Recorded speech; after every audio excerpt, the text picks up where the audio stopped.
Hello, my Teaserking family. How is everybody today? I am fine. Happy August 1st. And what do we see first? Oh, yeah, gold shot up. Um,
all right, just a second. Let me get my coffee and we'll get going.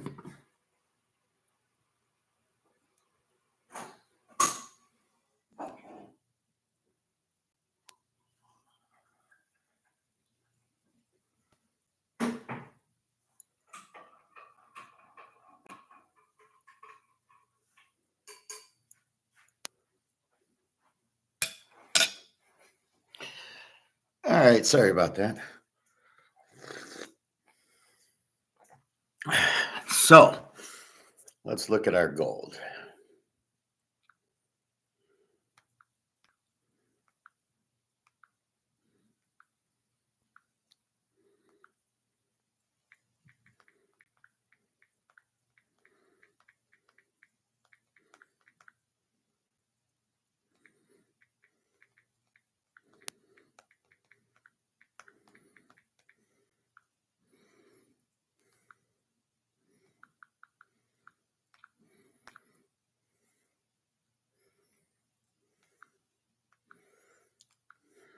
So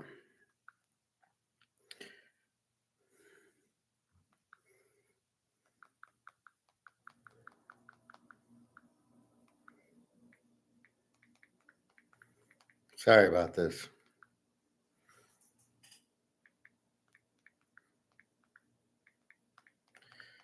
All right. So lo and behold, we look at gold today. And it shoots up to 33.45.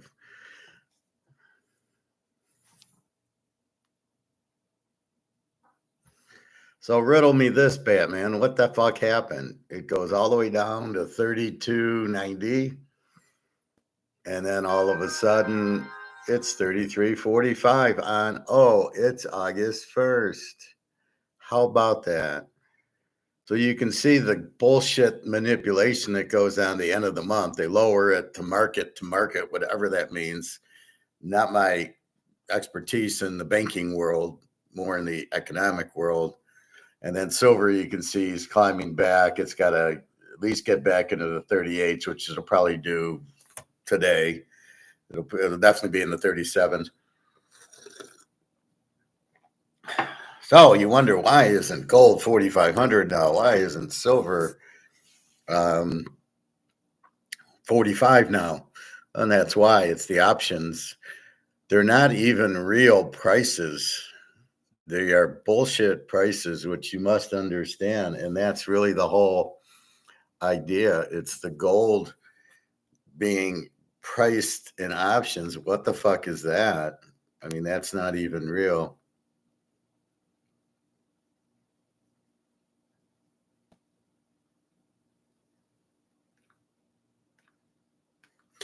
So here we are buying gold going, it's going to go to 5,000. And it will in the physical market. So then we wonder, well, and I've heard this question on Mark McGuire. Well, if everybody's buying gold, why isn't gold going up?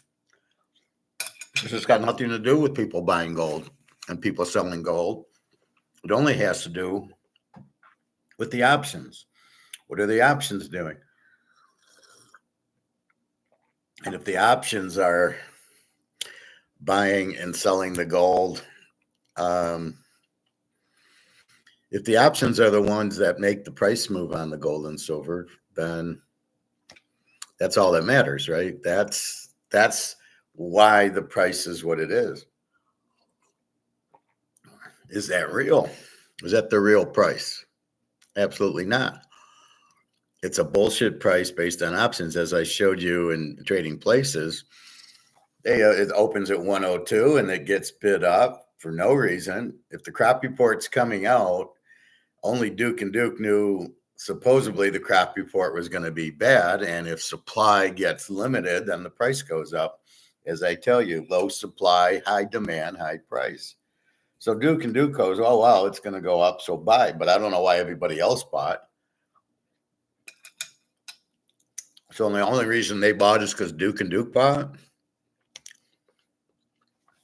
Okay, but then the crop report comes out and everybody goes, no, everything's fine. There's not going to be a shortage.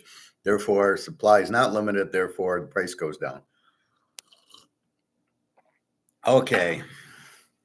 Why would anybody be stupid enough to buy before the crop report comes out? Why would the crop report come out not before the session comes out or after the session? Why would it come out during the session? And so they trade and then it goes up in a frenzy, and then crop report comes out and they go, no, we're selling it. And I believe that Eddie Murphy started selling before the crop report came out. And then so at 142, they start selling. Crop report comes out, and then there's this frenzy of selling down, and it ends at 26. And so they sold at 142. They buy at 42, and it went down to 26. So the question is, well, what's the real price of frozen orange juice?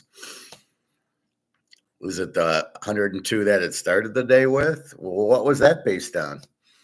Was it the 142? No. Was it the 26? No. None of them are the real price. They're all just a futures contract option bullshit. It's got nothing to do with reality. Prices is controlled by the market. So if we go to a store to buy something like steak or orange juice or cantaloupes, we look at the price. When I go buy that New York strip and it's $18, not a chance. Sorry, I'm not buying it. And that's what ends up happening. Now, today I'm wearing, this is a Brooks Brothers shirt. I always thought it was like a buffalo, but it's actually a sheep.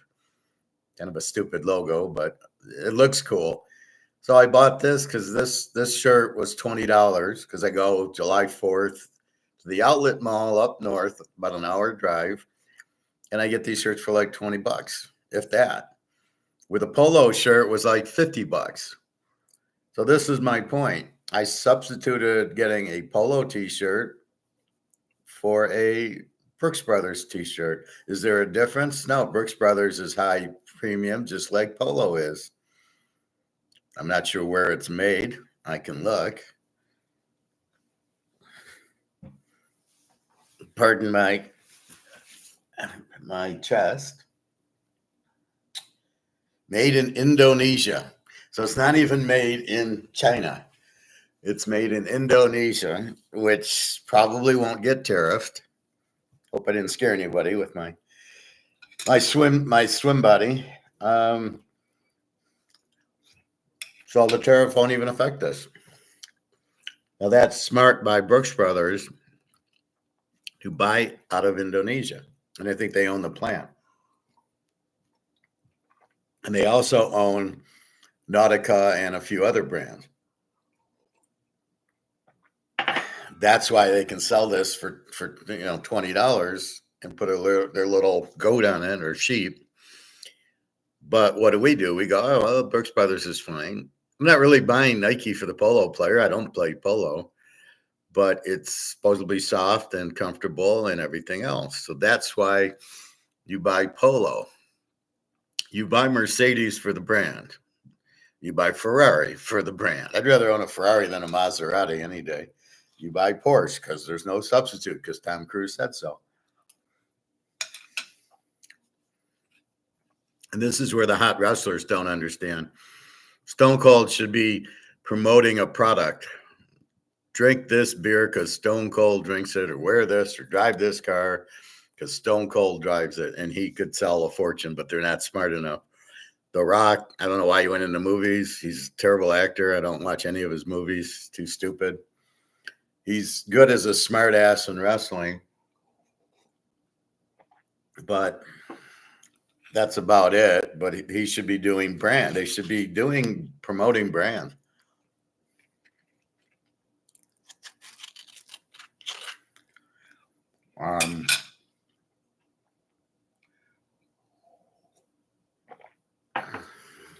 If I get going, I'll promote casinos or something, or football, or FanDuel or whatever. But that's the point. So again, Indonesia. Let's see if I think I have that polo shirt out.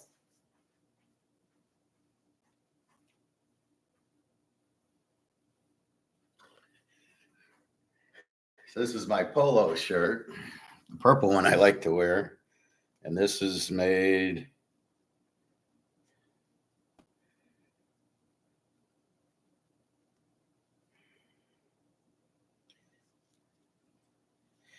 It's made where?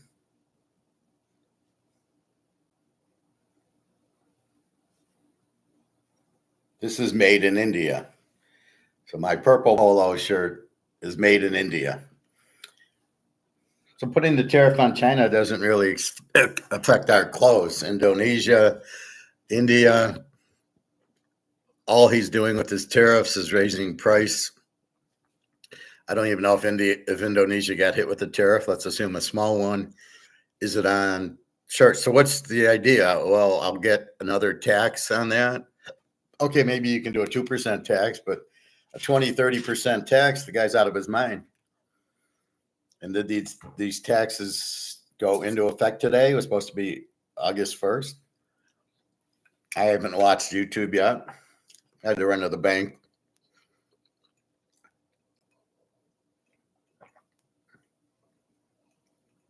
It was nice talking to Irina this morning. I haven't talked to her in a while. And it was her birthday. So I always make sure I wish my friends happy birthday. And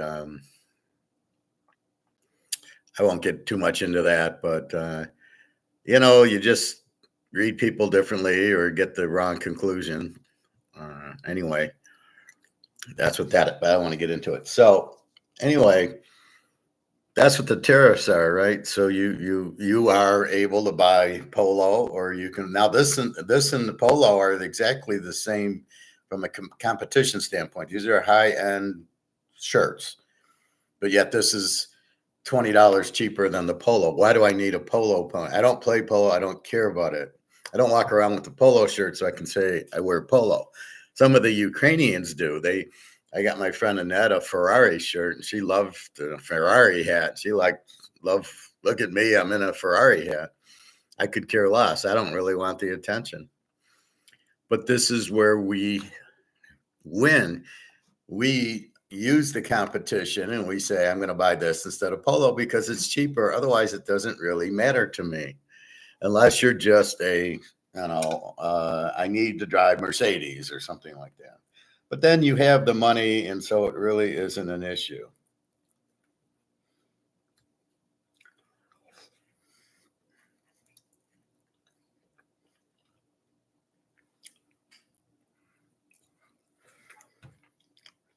So if money is not an issue, and once gold hits 10,000, money will not be an issue to any of us, then you are price conscious. If you have to worry about paying your bills, or just you want to be comfortable, then you are price conscious. And if you're price conscious, now you might not be price conscious. You might have $1 million in hopefully gold, and so you don't care about it, right? Well, I'll pay whatever. I want to buy a polo shirt like Herman Munster. I want it, and you buy it, and the money's not an issue. And maybe that's what happens to you. $33.50 for gold. So we're having a big big fucking day. Should be at 3,400 again real soon. And the silver, we're waiting for silver to break 37. So keep in mind of the manipulation. This is the problem with it. Let's see what the stock market's doing. Probably down. Yeah, it's down 600 points. 43.5. It's down to 559. It's 11.14. Yeah, that's current. So notice how gold goes down, the market goes up. And then when gold goes up, the market goes down. Now, nobody's selling their gold, their stocks to buy gold, or nobody's selling an ounce of gold. That's all bullshit. If somebody says they're profit taking gold, these guys are idiot. Luke, how are you today? Good to see you. We're back to 33.50, as I've explained, the month-end price fixing bullshit. Now it's August 1st, and boom, we're up $60 again. So hopefully we'll get over this and start getting into the 3,800s and 4,000s already. Gold time to roll. Silver's right there. Silver should be back to 37. It's all bullshit. They mark to market. I'm not sure what that is. I'll look that up. At the end of the month, it's consistent. So what China and Russia and the BRICS countries do, since the U.S. is pricing our gold for us, which we don't like, we know at the end of the month they drop it. So we don't buy it on the 28th or 29th. They wait till the 1st because they're smart, and then they all jump in on the 1st. And off it goes. And here we go. And see, we know it. That's why we never really worried too much about it really tanking, because we know there's too much demand for it. See, the key is it's a very limited supply of gold and silver, and the demand is huge. Right now, there's a little more demand for gold, but the silver demand is still there. And as gold goes higher, people will say, geez, I can't afford it. I'll buy silver. And that's what'll happen. Silver looking good. Once we break 40, then 70. Yeah, well, that's what I thought. It was 38, and then I thought it was 39, and we broke both of those. So here comes 40 and 50, and we'll get to the real price, $1,000, because there's so much demand for it. I'm just playing economics. Huge demand, low supply that you cannot inflate. You can't print this stuff. Comes out of the ground, very limited, very high demand. As the gold gets higher, as the gold hits 5,000, people go, I can't afford it. But you know what? I can afford 20 ounces of silver or 50 ounces of silver, especially if it's still at 40 or 50. They buy it. It runs up. Again, we got to kill COMEX. How are they going to cover all these shorts they just did over the last 3 days? They don't have the gold to cover all the gold that they knocked down to 32.90. What the fuck? So they got to cover, and I think this is it, because I don't think they can cover all this, because I don't think there's that much gold out there. So yeah, I mean, all we do is we know the boat's sinking. We know the Titanic's sinking. It hit the iceberg. We know the gold and silver are sinking. They hit the iceberg. We know that. That's the point of it, right? So as we're watching it, it kind of ebbs and flows, but we know it's bullshit. It's Eddie Murphy, and it's all the options that are making it go up and down. It's not what normal happens in the market is I put this on the shelf, $50, and you buy it because it's 12-year-old Canadian Club. You buy it and it's sold out. I go, maybe I can put it for $60, and you buy it. That's the market telling you the price they're willing to pay for it. So it's you in the market, right? That's what's supposed to happen. So the gold on the market should be, you put it out, you put silver out at 40, it should be gone. There shouldn't be an ounce left. That means it's worth more. The difference with gold and silver, it's worldwide, not just at Kroger's. So you got the Chinese and the Russians and the Indians, Saudis and Brazil and all the BRICS countries buying it. But not only that, when I was in Berlin, they're buying it. In Barcelona, I talked to like cab drivers and at the restaurants, they're buying it. The citizens are buying it. They just buy an ounce or two.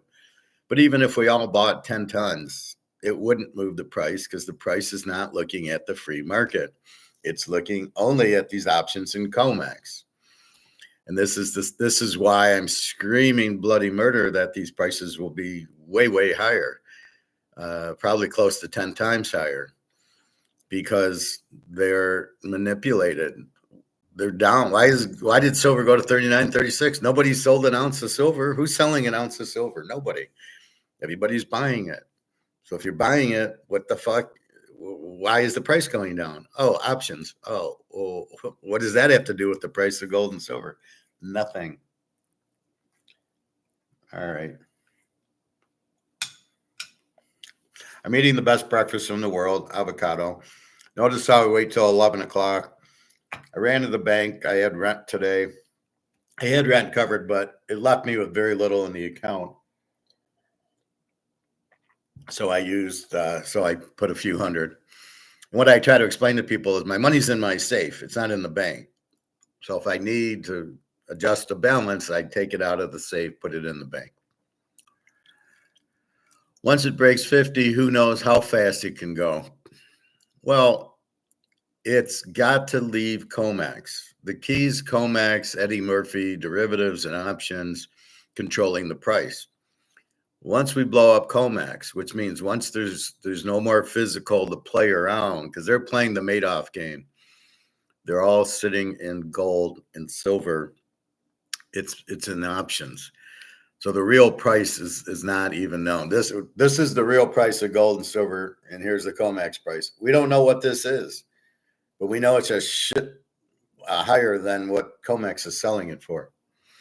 So yes, Luke, once it does, but then COMEX will not exist because Russia and BRICS and China are really pissed that we're pricing their gold. Remember, Russia has 70,000 tons of it.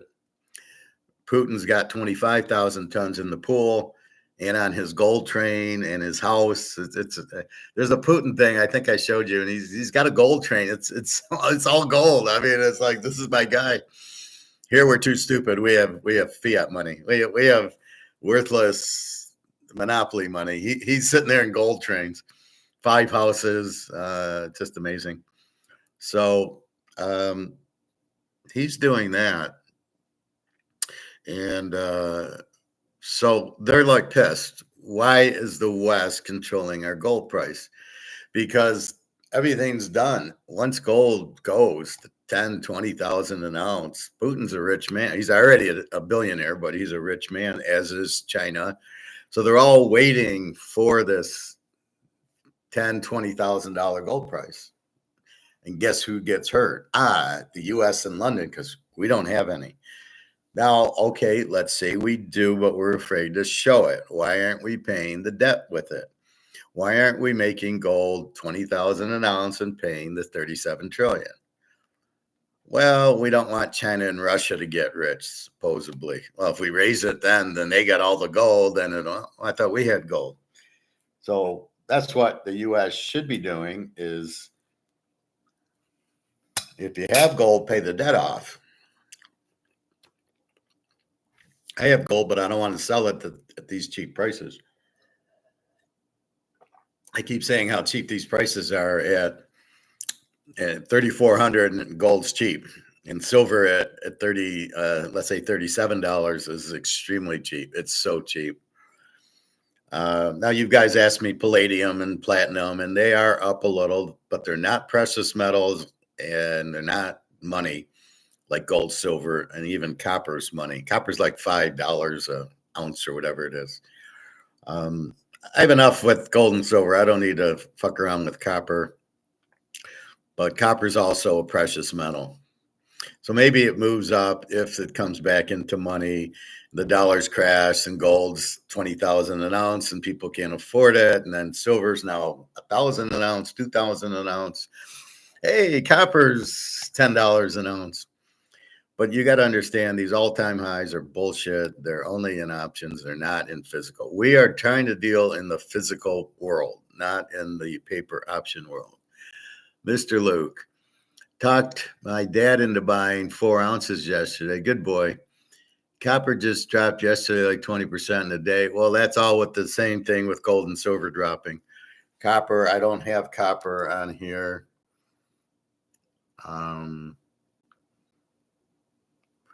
Let's see if we can get a copper price. I bet it's back up from where it was yesterday. Let's look.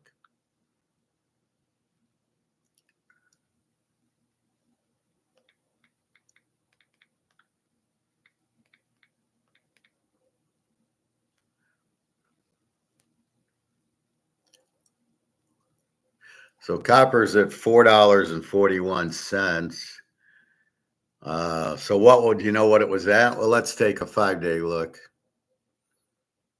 Yeah, so in a 5-day look, it was at 5.5, 5 3/4, and then it went down to 4.5. So it went down $1 yesterday. Today's even. Yeah, 4.41. The past 5 days it went down $1.30, but just today, yeah, today it's up 5 cents. It's up a 1.1%. So it's up 5 cents. But again, I don't want to really start worrying about copper also. But you can see the stock market's getting hit. I mean, I just focus on gold and silver, and I really don't worry about anything else. I don't worry about Bitcoin. I don't worry about these what are these new things? The coins, whatever they're called, stable coins. Stable coins are a Ponzi. They're not real. Any of that is not real. But the biggest kicker with those digital currencies are they're still dollars. So you're on the Titanic and you have the deck 1 is stocks, and the deck 2 is bonds, and the deck 3 is real estate, and deck 4 is digital coins. But guess what? You're still on the boat. Gold and silver, we're off the boat. We're in the lifeboat. We're off the boat. When it sinks, we're fine. All these others, you're on the boat, it sinks and you're dead. And that's why all I focus on is gold and silver. Now, copper, I guess you could get cheap. I was thinking of getting brass like they did in Money Heist, where I put a little bag with brass in it. And then if anything happens, they think they're taking my gold, they're taking brass. Look for an alternative way to store your precious metals. So if you have some in the house in a safe, you might want some other in a safe place, like one of these storage bins that they rent out. I'm not running to Switzerland to meet Egon to meet Egon and say, hey, yeah, I got 20 ounces of gold for your safe. Because you got to be able to get there. Are we going to be able to fly there? So keep that in mind. So just be careful with it. This is why we own baseball cards. If we own Mantle and Willie Mays and Hank Aaron and those guys, you got DiMaggio or Ruth or Ted Williams or any of those guys, you don't have anything. Then you got an asset worth it. See, I love the argument. Well, you can't go to the grocery store with gold and silver, so I shouldn't own a highly valuable asset that's about to go up 10 times because I can't go to the grocery store with it. And this right here, that is a Van Gogh. Now it's a poster, but let's say I had a real one, would I not keep it because I can't take it to the grocery store? What kind of stupidity is that? Well, you can't go to the grocery store with gold. Yeah, and soon I won't be able to go with money either. I'll have to go with stable coin. I mean, the whole argument's so stupid. But yet everybody seems to use that as the argument. I can't go to the grocery store with gold. And I come back with, well, I'm not going to be able to use the dollar much longer. So this will be interesting. But I think all they need to do is switch to money backed by gold. Are they that intelligent? I don't know.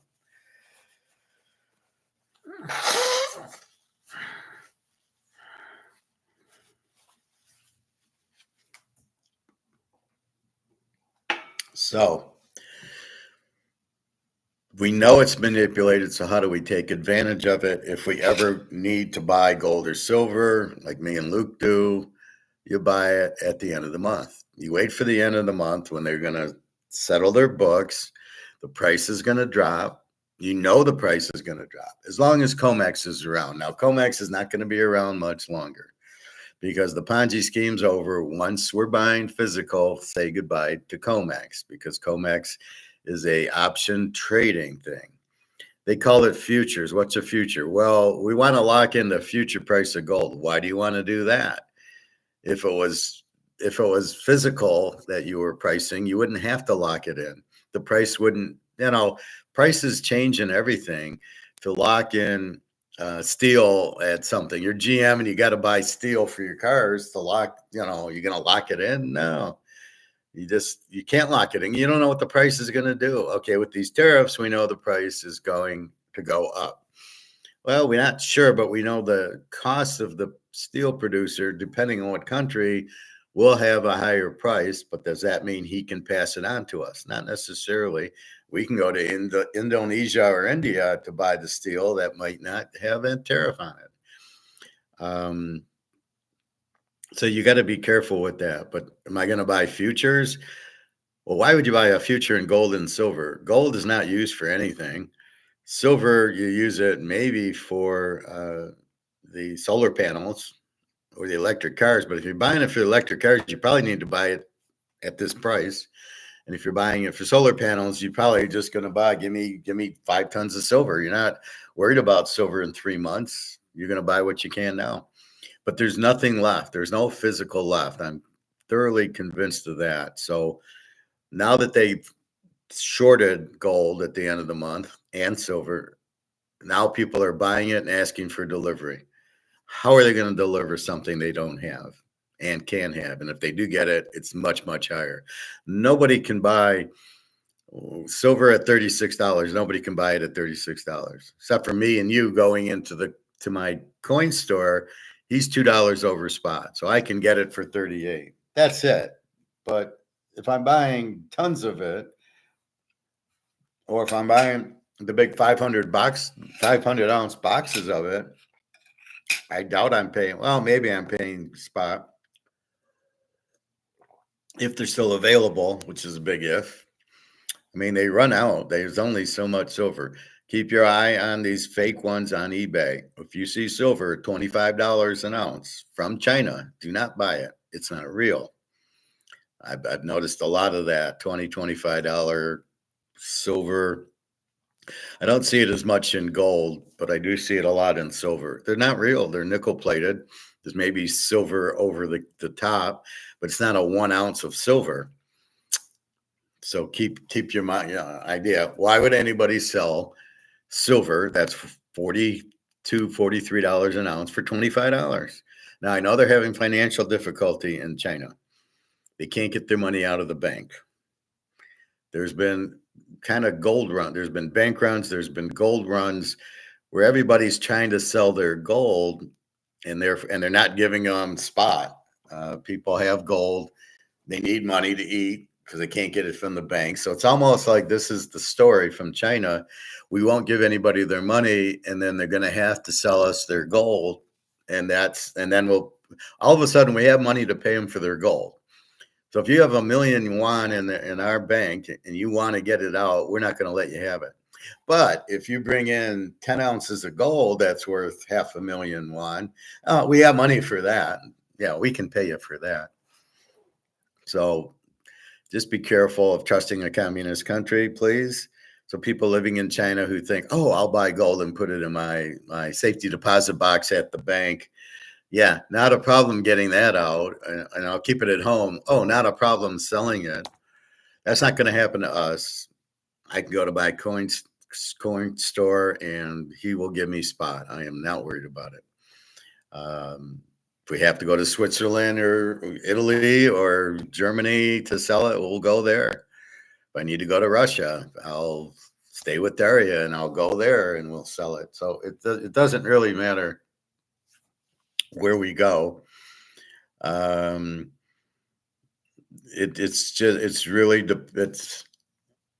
It's all sellable because there's huge demand for gold and silver. And that's the key to anything in economics or finance or running a business. You're trying to sell things there must be a demand for, right? Golf clubs, tennis rackets, baseballs, shirts. I mean, this shirt here, There's a demand for it, right? Here, I look backward. There's demand for this, and it's based on price. So if Polo wants to charge me $50 for this shirt, and Brooks Brothers wants to charge me $20 for this shirt, what the fuck am I doing? I'm gonna go buy it for $20. So there's demand and there's a market, but you got to have the price. You got to get the price. So Polo's up here. There's nobody home. But Brooks Brothers comes down here, and there's everybody's home, and that's about business. There's got to be demand for it, which there is, and there's got to be, you got to find the price point. Once you do those two, it's a piece of cake because, oh yeah, people want it. Oh yeah, but this is the price they'll pay it for. That's really it. That's with gold, it's reversed. This is the price they'll pay for it, 10,000 an ounce, and this is the price it's at, COMEX. And silver, this is the price they'll pay for silver, but this is the price COMEX is offering it for, which they're not even offering. It's really not a retail store. It's not Saks Fifth Avenue. It's COMEX, where you're just supposed to trade options and then take delivery of the gold or silver. What kind of fucked up system is that? It's totally not free market at all. In the free market, okay, I'll buy a Mercedes, and that's whatever. Where's the market for it? And that's what it's Mercedes. And that's the key to advertising. If you can advertise where there is no price, then you win. Mercedes, the price is up here. We'll sell it for 90 grand. You could sell it for 200 grand, and there's still people who want to buy it because it's Mercedes or Saks or Ferrari or a lot of things. There's pretty much a pretty high price because people want it. They don't need it. I needed a t-shirt as opposed to, oh, I need a polo shirt. I don't need a polo shirt. I have some, but I don't need, this was like refresh the inventory. So keep that in mind. That's what business is, and that's how you make money, and that's what you should be looking for if you're buying stocks, which I'd be very careful with. I was talking to a guy in the sauna yesterday. We started talking, and I said, well, what do you think of these tariffs? So it's a new way I can kind of get to understand people. And he's like going, oh, yeah, they're pretty bad, whatever. I says, well, what are you doing to, anything? Well, I'm in my stocks, and I got my 401k, and my wife has her 401k or pension. I just looked at him and said, you're fucked. Yeah, you try to be nice because people aren't going to listen because they won't want to believe they're wrong. I go, you're fucked. Pension's broke. The stock market's going to crash. It says you got all these BRICS countries and Germany and England and all these. They're going to sell their stocks because they don't want to be in dollars. And everybody knows the dollar's worthless. That's why they can't do a treasury auction. Who wants to be in dollars? So that's what these stable coins are. They're bullshit. There's no interest, and they're really there to buy bonds. This is how fucked the government is. They're not telling you this, but that's what they're trying to do. Buy a stable coin, it's like buying a bond. There's no interest in it. Why the fuck would I buy a stable? Well, it's digital. It'll do what Bitcoin does. Oh, Bitcoin's not real. Bitcoin's controlled by Saylor and Fink, and now apparently Trump has a bunch of Bitcoin, $1 billion worth. Oh, now I understand why it's $115 an ounce, because the big idiot's buying it. So Trump's buying billions of dollars of Bitcoin to get rich, and he doesn't know he's gonna lose his ass. Just like his Trump stablecoin that sold for $60 is now worth about $2. Stable coins, anything digital, you just don't have. It'd be like selling a golf club, but it's going to be digital, or a tennis racket. I'm going to sell you a digital tennis racket. Well, how am I going to play? Well, it's digital. You just, that's why I really don't like AI and all that stuff, because you're taking me out of it. You're taking my thought out of it. Here, we'll design it for you. I want to design it myself. Just like Teaserking, I want to pick my games. I don't want AI telling me to buy gold or not to buy gold. So the guy in the sauna, I basically told him, look, why don't you take half your money out, buy gold with it? Well, I'm just listening to my financial planner, famous last words, Attack on Wall Street guy.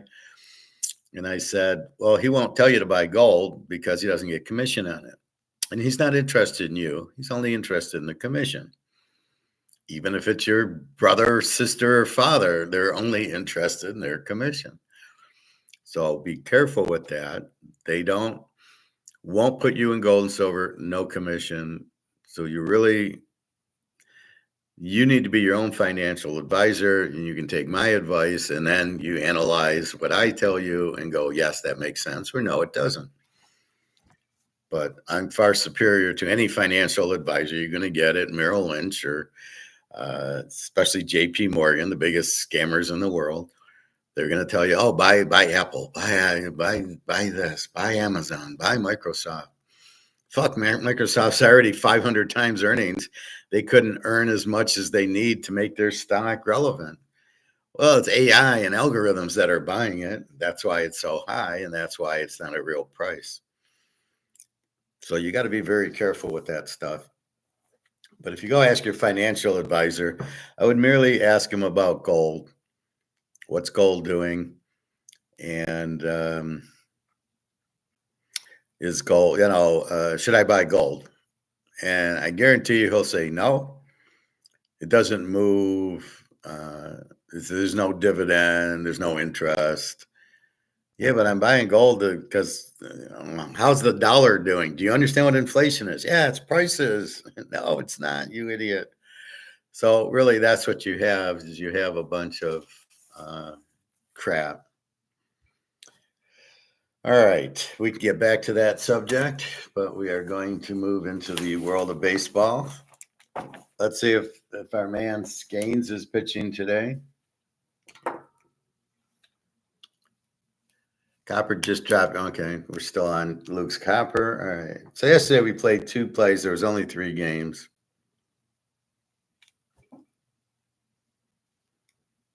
And it was Cincinnati and Seattle over, which I think both lost. Cincinnati lost 12-11. Their pitcher had a 2-point ERA and 12 runs, and then Seattle wins 6-0. So I lose both of those games. So let's go to 8-1. Atlanta 12, Cincinnati 11 with their ace on the mound. You've got to be scratching your head. Well, let's quickly talk about the trade deadline since it happened yesterday. What a joke that is. I'll trade you a guy who hits 200 for a prospect who hits 220 in the minor leagues. You've got to be an idiot to trade for a prospect. I mean, it's just as simple as that because if they're prospects, they're not good. If the guy was that good, Willie Mays, Mickey Mantle, he wouldn't be in the minor leagues. He wouldn't be a prospect. Mantle was in the minor leagues for like half a season. Then they called him up. I don't know Mays' story. I doubt he was in the minors long. I don't have his card out right now. Koufax. Now, Koufax bloomed a little later. Bob Gibson.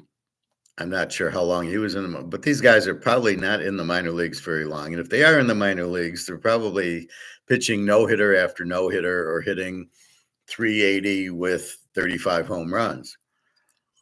But the guy who's still in the prospects, people overrate the prospect. That's all I hear on this radio. Oh, he's the 5th prospect in baseball. What the fuck does that mean?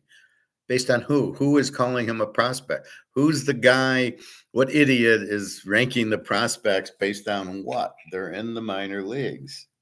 Who cares? It's the same thing like these recruits. Oh, he's a 5-star quarterback. Based on what? How good are the other high school teams he's playing? It's all a bunch of bullshit. Can they handle the pressure? Can the 18-year-old Underwear, the guy in Michigan, is good against high school talent? how good's the high school talent he's playing? Probably not very good. So now he goes to Michigan as a 5-star. But is he a 5-star? Who the fuck knows? He's playing nobody. He's playing high school kids. Not only that, how is he under pressure? I would imagine a lot of these high schools, the guy doesn't face a lot of pressure. He's probably bigger than them, so he just runs through them. There was a guy, I played like junior high football. I played 8th and 9th grade. When I got to 10th grade and they were a little bit bigger because it was 10th, 11th, 12th, I said, I don't really want to break my arms and legs. Not worth it. So there was this kid named Mark who was really skilled athlete. He was very fast. And I remember playing him in 9th grade. And he was just like, wow. I mean, it was just really hard to tell. Like I was at the out of bounds line. I was going to push him. And it's like I hit a rock. It's like, nah, he ain't going out of bounds. And I said, well, this is why I golf, right? Basically, they're big, but against other 8th and 9th graders. I never heard about him in high school, and I never heard about him in college. So he probably injured his leg, and he was done. But that's the problem.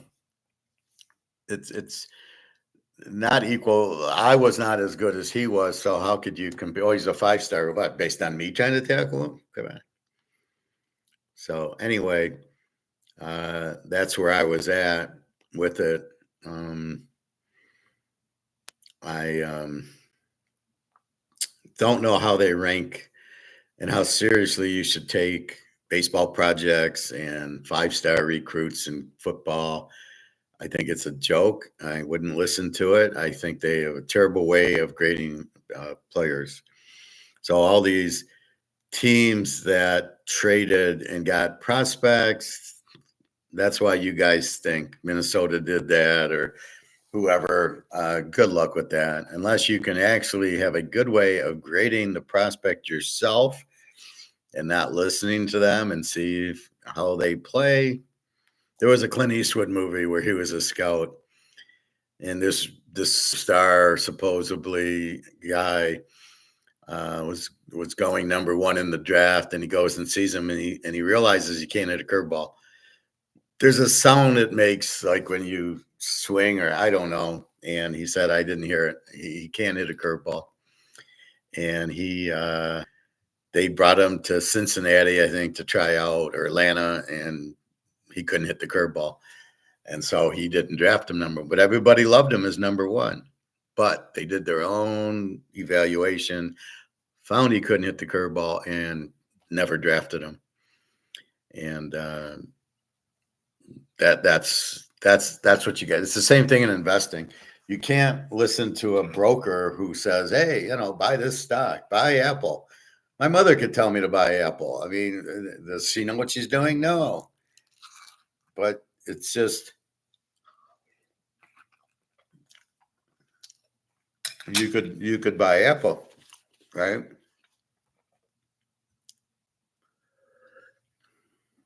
So with that, you do that is what you do.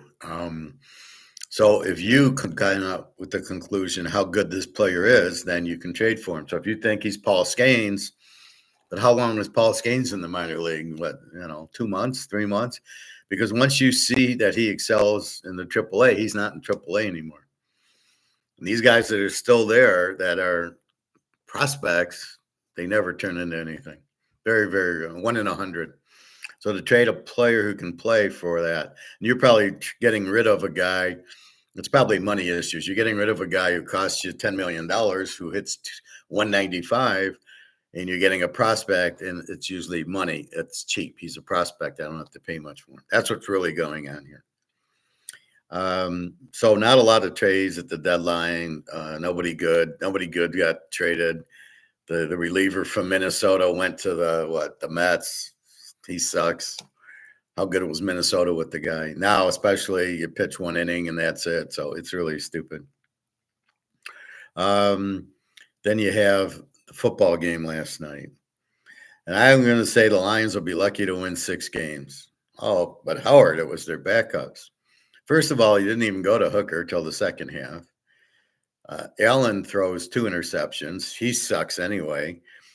But what did I notice? I'm looking at the coordinators. Their defensive coordinator is terrible. Oh, Howard, it's second and third and fourth string.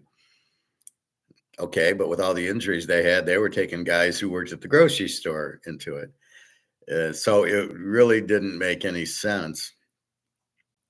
Okay, you're playing them, but they're giving up points to Trey Lance. They gave up 24 points to Trey Lance, who's terrible.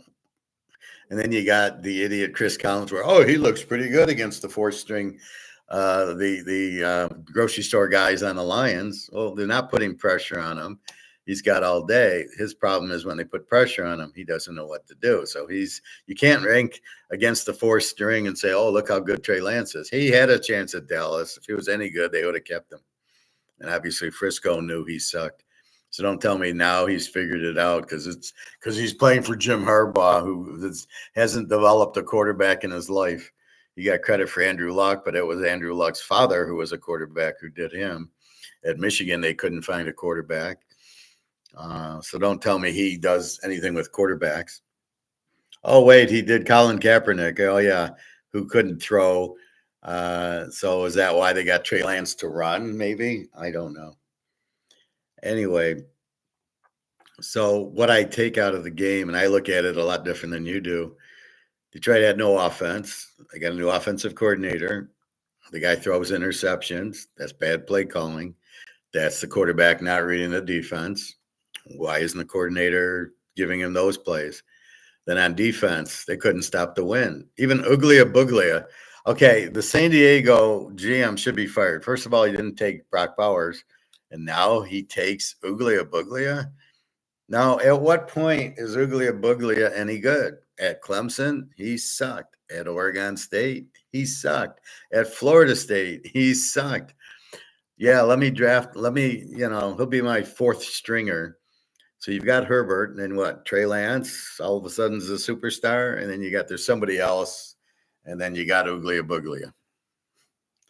What are you wasting time with Uglia Buglia for? At what point can you honestly say you could win? You couldn't beat a high school team with Uglia Buglia. At what point are you giving him snaps for? Oh, maybe he'll be better. Geez, I don't know. Between Clemson, Oregon State, and Florida State, the guy sucked. At what point is he going to get better? He wasn't good at Oregon State. Well, he's physical. He's 6'5" and 240. Great. Make him a linebacker. Make him a wide receiver. He's not a quarterback. So I don't understand these GMs and the coaches who sit there. Well, he's physical. He's big, but he's not a quarterback. This is the point I don't get from these guys.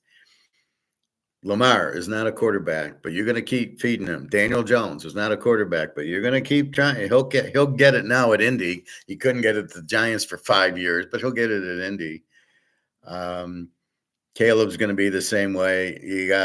You've got Fields, who's been there 5 years, couldn't get it at Chicago, couldn't get it at Pittsburgh. Oh, but he's going to get it there. Well, they did win games. No, they won games because of their defense and their running, not from Fields at Pittsburgh. So again, you just look at these guys and they're just so fucking stupid. You can't really understand them.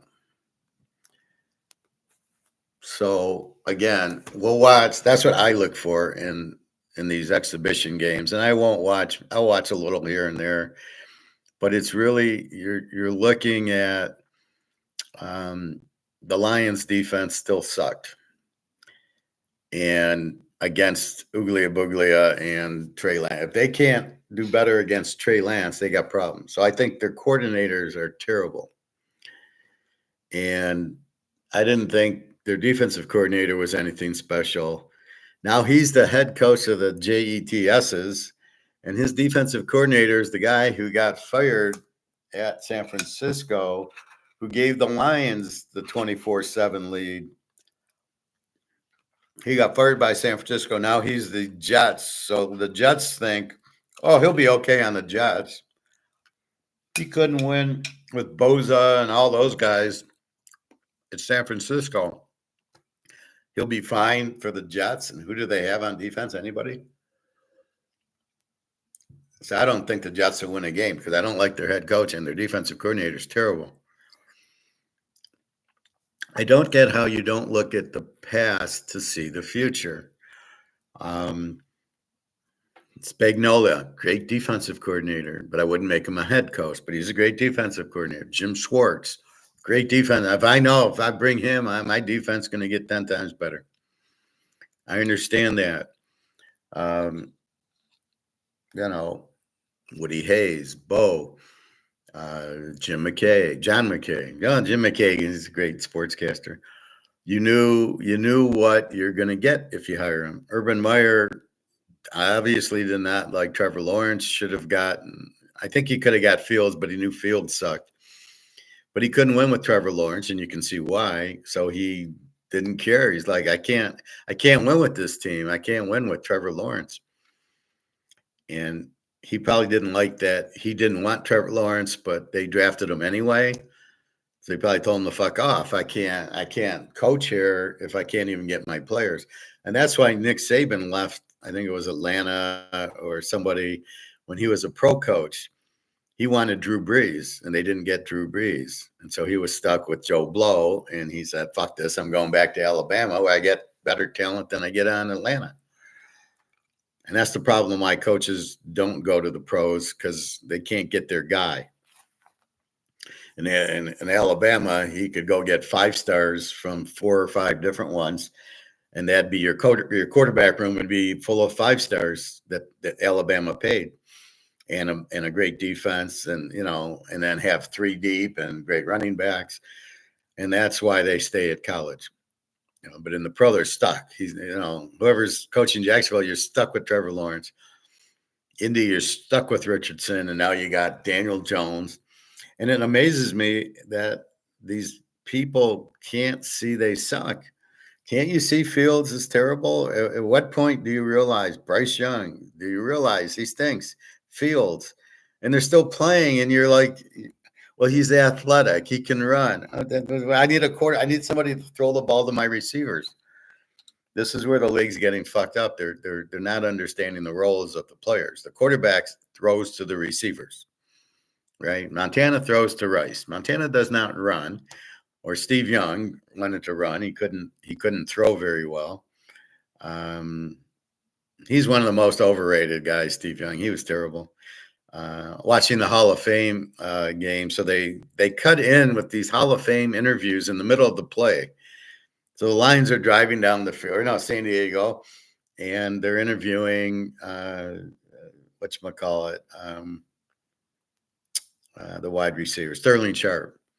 Who gives a fuck? Why are we listening to?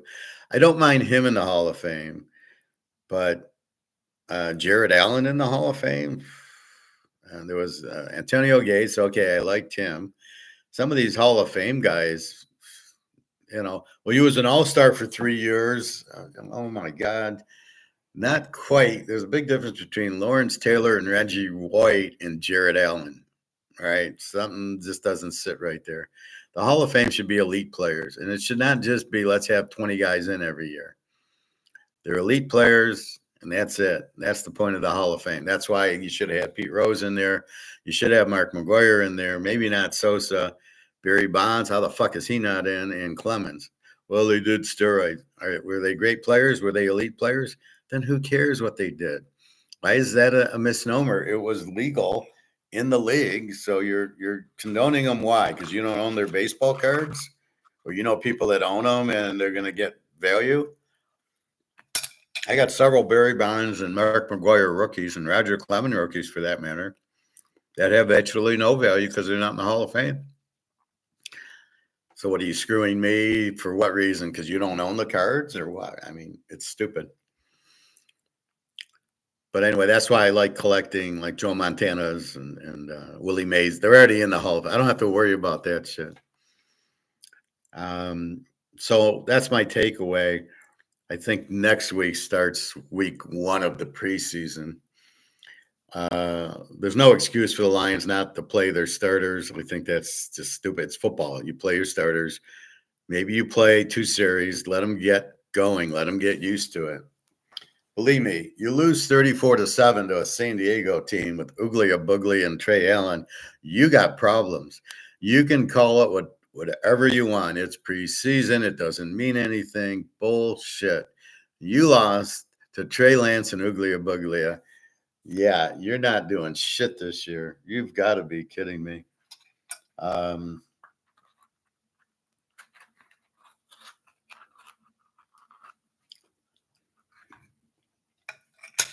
And that's my point. What are you waiting for? Well, we'll wait till week 1. So you don't want to practice.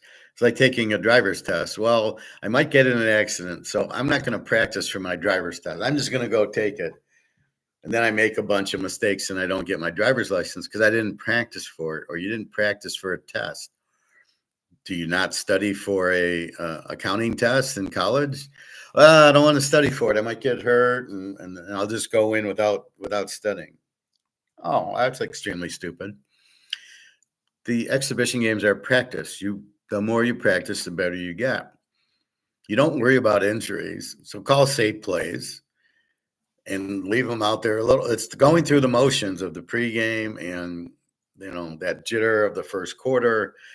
You going through all that. You're playing against live defenders. Can your quarterback move around? You're playing against not the maybe. Well, it should be the first team defense, but the second team defense. You're going through the routine. It's like going to the driving range. I'm sorry. It's like practicing for bowling or golf. You go to the driving range. I went to the putting green yesterday, worked on my game, although I can't really play 18 holes because of my back, but my back tightens up. When I bend over the putt, my back starts tightening up and I got to stretch it out. But I'm trying to work. I'm trying to go a little longer. But if you play in a golf tournament and you didn't practice, how well are you going to do? I'll come in last place. So that's the point. You need to practice always. And Mahomes is out there in the preseason. He needs to practice. I would practice. I would assume Brock Purdy is going to be out there. I assume all the good quarterbacks, Joe Burrow and Chase, you don't think they'll be out there? I'll be surprised if they sit out all 3 preseason games. It's really stupid coaching. We don't want to get them hurt. Do you want to win? Or are you more worried about getting players hurt? So in the first game, are you going to bench Joe Burrow because he might get hurt? Why doesn't it not work in the first game? Why in the preseason you don't want to get the guy hurt, but in the first game, you're not worried about getting him hurt? Or, are you worried about winning or losing and losing your job? Or are you just worrying about getting the guy hurt? Well, we don't want to get him hurt in a preseason game. We don't care if he gets hurt in the week 1, but we don't want him to get hurt in the preseason game. Why not? It's football. It's a game. What the fuck you talking about? He needs practice. They all need practice. So it's just asinine. The coaches should all be fired. If they don't play their players in 3 preseason games, they should be automatically fired. If I was the manager, the GM, my guy didn't play him, and I told him to play it, he's fired. I'm sorry. This bullshit about getting hurt is bullshit. The guy could just as easily get hurt in the first quarter because you didn't practice during the preseason. This little practice with the other teams in shorts and T-shirts is not game time material. And that's why the first 2-3 weeks are so shitty, except for Kansas City, because they practice. So that's why we try to go with teams that don't need to practice. Joe Burrow, the Buffalo, Baltimore, you can still go over. However, JJ McCarthy and Caleb aren't practicing. That's a lock under for sure. So we will see. All right. So I had my spiel on the draft, on the trade deadline, which I think is stupid. And then I have the preseason. The Lions are in trouble. Their defensive coordinator is terrible. Their offensive coordinator showed nothing. I don't care who's the quarterback. You're calling plays. You need to make the plays work. This is a game. You play to win or you shouldn't be out there. And if the offensive coordinator couldn't design plays to get you touchdowns, he needs to go. He's not good. And don't tell me, well, in the regular season, he'll change. No, you need to practice. He should be calling the plays he needs to call now. This isn't fucking high school where the team doesn't get film and they don't know what plays you're going to run. Everybody knows they're going to run into the line and then you're going to do play action pass. So what the fuck are you trying to surprise? And all the reverses they ran last year, everybody knows what to do. And all your little fakes on fourth down, we all know it. We've all seen it. Don't give me this bullshit. You need to practice it. And if these are your coordinators, you're in big trouble because both the offense and defense sucked.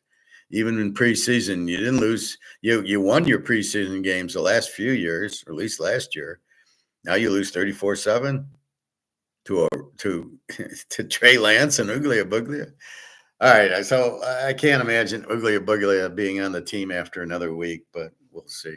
Okay, Uglia, you got out there. Okay, pay us off. It's like paying the coach in that Focus movie. All right. It is 12 o'clock. At 12:40, we start. Atlanta, Cincinnati. I am so confused. I got the Cincinnati ace, and it's a 12-11 game with the 2 ERA. I'm confused. Again, it's probably good 8 out of 10 times. That was one of the two. It's not good. Again, I was 7-2 on the 29th, and I was 1-7 on the 28th, and I was 0-2 yesterday. Yes, I didn't really like the games, but there was only 3. All right. Cincinnati, 140-9. Bryce Elder. Wasn't he a golfer? Lee Elder, 4-7 with the 6.29 against Brady Singer, 8-8 with the 4.60. Both pitchers suck. Over under at 9. I would think this is an over after going 12-11 yesterday, but just me. I'm not going to play it because I don't like playing these high ERA guys who all of a sudden shut you out. When the low ERA guy gives up 12, what's the high ERA going to do? So I think it's high scoring. Now, we also want to watch this weekend for the new players, right? I love what the Tigers did. They picked up 3 relievers, and they all suck. All of them. One guy's on a 60-day DL. Well, that's really going to help you. What, August, September? He'll come back October? What was the point of that? The other guys suck. They have like 5 ERAs. What the fuck you doing? I mean, what was the point of all that? They didn't pick up any good players. The bullpen help they needed, they still need. These guys are not going to help your bullpen. So, don't know. Baltimore, Chicago, 2:20, and then it's all night games. Baltimore has been hitting. The Cubs, 155-7. Trevor Rogers, 4-1 with a 1.49 against Cade Horton, 4-3 with a 3.6. Who the hell is Trevor Rogers? 4-1 with a 1.49, but I've never heard of him. He's new. No, he's a starter. 6 innings, 7 innings. Gave up 3 runs to Tampa in June, 2 runs to Texas in June, 2 runs in Tampa in July. A shutout, a 1 run, a shutout. He's had a few shutouts earlier on. Last 5. Shutout, 2 runs, 1 run, shutout, 2 runs. And he goes 6 innings. Okay. So is he the real deal? We will see. Against the Cubs, at the Cubs, over under a 7. The wind must be blowing in for the over under to be 7. So I'm going to pass on this. Baltimore should be the play in a normal. If the guy's real at 149, we don't know. Here's the lock of the day. Detroit at Philly. Yeah, Philly 157.5. Jack Flaherty 6-10 with the 4.51. This guy sucks. Against my man, the Ranger Suarez 8-4 with the 2.59. Philly, and this is a 7-unit play. And Detroit's on a 4-game winning streak against the shit Arizona team. They won 3 of them. Now they're going to Philly and facing one of the best pitchers in the league, Ranger Suarez, who's been hot lately. Joe Flaherty needs to go back to SCTV. Not good. He had 1 good outing last time against some nobody team. But look for Philly. This is where Detroit's going to have problems. Teams like Philadelphia and the Cubs and the Mets and the Yankees. See, so when they beat a shit team like Arizona and they're all hitting again, it's fake. Now, you put up 10 runs on Ranger Suarez, then we'll be betting Detroit. It ain't going to happen. He'll shut them out because they'll have a hard time. He's a lefty, so they'll have the right-handed lineup, and they don't have righties. They're all lefties. 7 units. This is a lock today. Take the Ranger against Joe Flaherty. Now, if they would have had School pitches tomorrow, why isn't School pitching now? They don't want to, oh my God, School against Suarez or against Scanes. Oh, we can't have that. He might lose, and then we're fucked. Milwaukee, Washington. Milwaukee, 155, 8.5. Jose Quintana, 7-4 at the 3.50. Mitchell Parker, 7-10 with the 4.91. I'm going to leave it alone.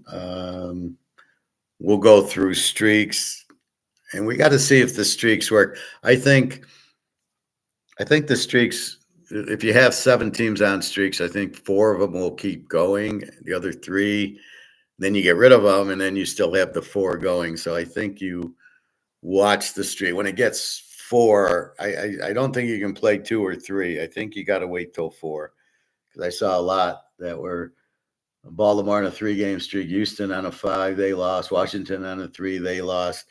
So you get these teams that they just don't have the pitching. So you got to give them 4, and then, okay, if they're on that. Detroit's on a 5-game winning streak. I wouldn't play that for all the tea in China. Pitt's on a 5-game winning streak. Maybe we can play them, especially if Scanes is pitching. That's what you're looking for. They're hot, and now Scanes is pitching. The problem's when they're cold, and then Scanes is pitching, and all you can do is bet it under. KC Toronto, 155 and 8. Michael Wakaka, 4-9 with the 3.53 against Kevin Gausman. It's a good matchup, 7-7, 3.82. The over-under is 8. This might be an under with both pitchers under 4, but I'm not going to touch it. I don't like it. The Yankees go to Miami. Miami's been playing well. The Yankees, I don't know. The Yankees 60-49. Miami 52-55. They're not terrible. Yankees 175 and 8. The game's in Miami. Little heat. 7-10. Carlos Rodon 11-7, 3.18 against Jason Junk. What kind of name is that? 5-2. Yeah, our name's Junk. We're gonna name our kid Jason. 5-2 with the 3.28. He's been pitching pretty good, the Junk man. Rodon's getting better. You don't know what to do with these teams. I'm gonna redo my stats on maybe tomorrow. So I don't know. The Yankees, we're good, and then we're bad, and then we're good again. They get the guys. Stanton was injured. A couple other guys. LeMahieu started hitting. So we got to see what the Yankees are. But till I see that, I'm not going to play this game under, even though there's 2-3 ERAs. The 49ers and the Mets. The JETSs. This is Namath against Montana. It should be a good game. The Mets, 145 at 7.5. Robbie Ray, 9-5 with the 2.93. David Peterson, 7-4 at the 2.83. We know the Niners can hit. The Mets can. But we're going to go under here. So we're going to take the JETS, Jets, under 7.5. And we're going to go 2 units on that. So notice what I've done. Philadelphia is a 7-unit play. They're ace against the worst Detroit pitcher when Detroit's not hitting. They're not hitting real pitching.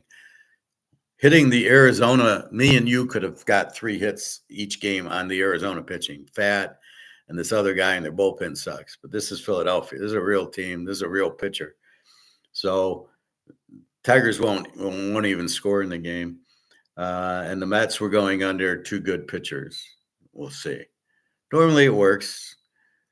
Minnesota, Cleveland, 125 and 7. Joe Ryan, 10-5, 2.82. Gavin Williams, 6-4, 3.51. Probably another low scoring game, but Cleveland lost their ace in the bullpen. So it's going to be a little funky with Cleveland. Maybe they don't. So instead of just throwing the 9th inning away, going, they're not going to score now, you don't know who you got. I love how he's betting on himself. These, what do you call them? These player plays. Well, I'm gonna throw. There was a stat he threw 22 in a row first pitch balls. maybe he's betting he's going to give up runs or something like that, which I would send the guy to jail. I would make a statement that if you intake in this betting on yourself, first of all, if you bet at all, you're gone. But if you bet on yourself, you hurt the integrity. You're fucking your team over. Even if you're betting on your team, that's so everybody on Cleveland. Okay, you can bet. Are you betting on Cleveland or are you betting on Minnesota? And if they start betting on Minnesota, which would be the easier thing to do, that's the normal thing. You can't. You can win only by 7. Well, but if I play, we can win by 40. Well, that never comes up. It's always you gotta only win by 7, and that's the problem. So anyway, I'm not touching this one, although I like Joe Ryan, probably an under, but again, I'm staying away. Houston, Boston, Houston 130-8 at Boston. Surprise. Hunter Brown. He fucked us last time. 9-5 with the 2.54. Cooper Criswell, never heard of him. 1-0 with the 5.06. I'm going to take Houston here.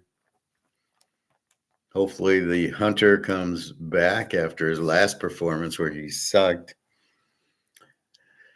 The Dodgers, Tampa.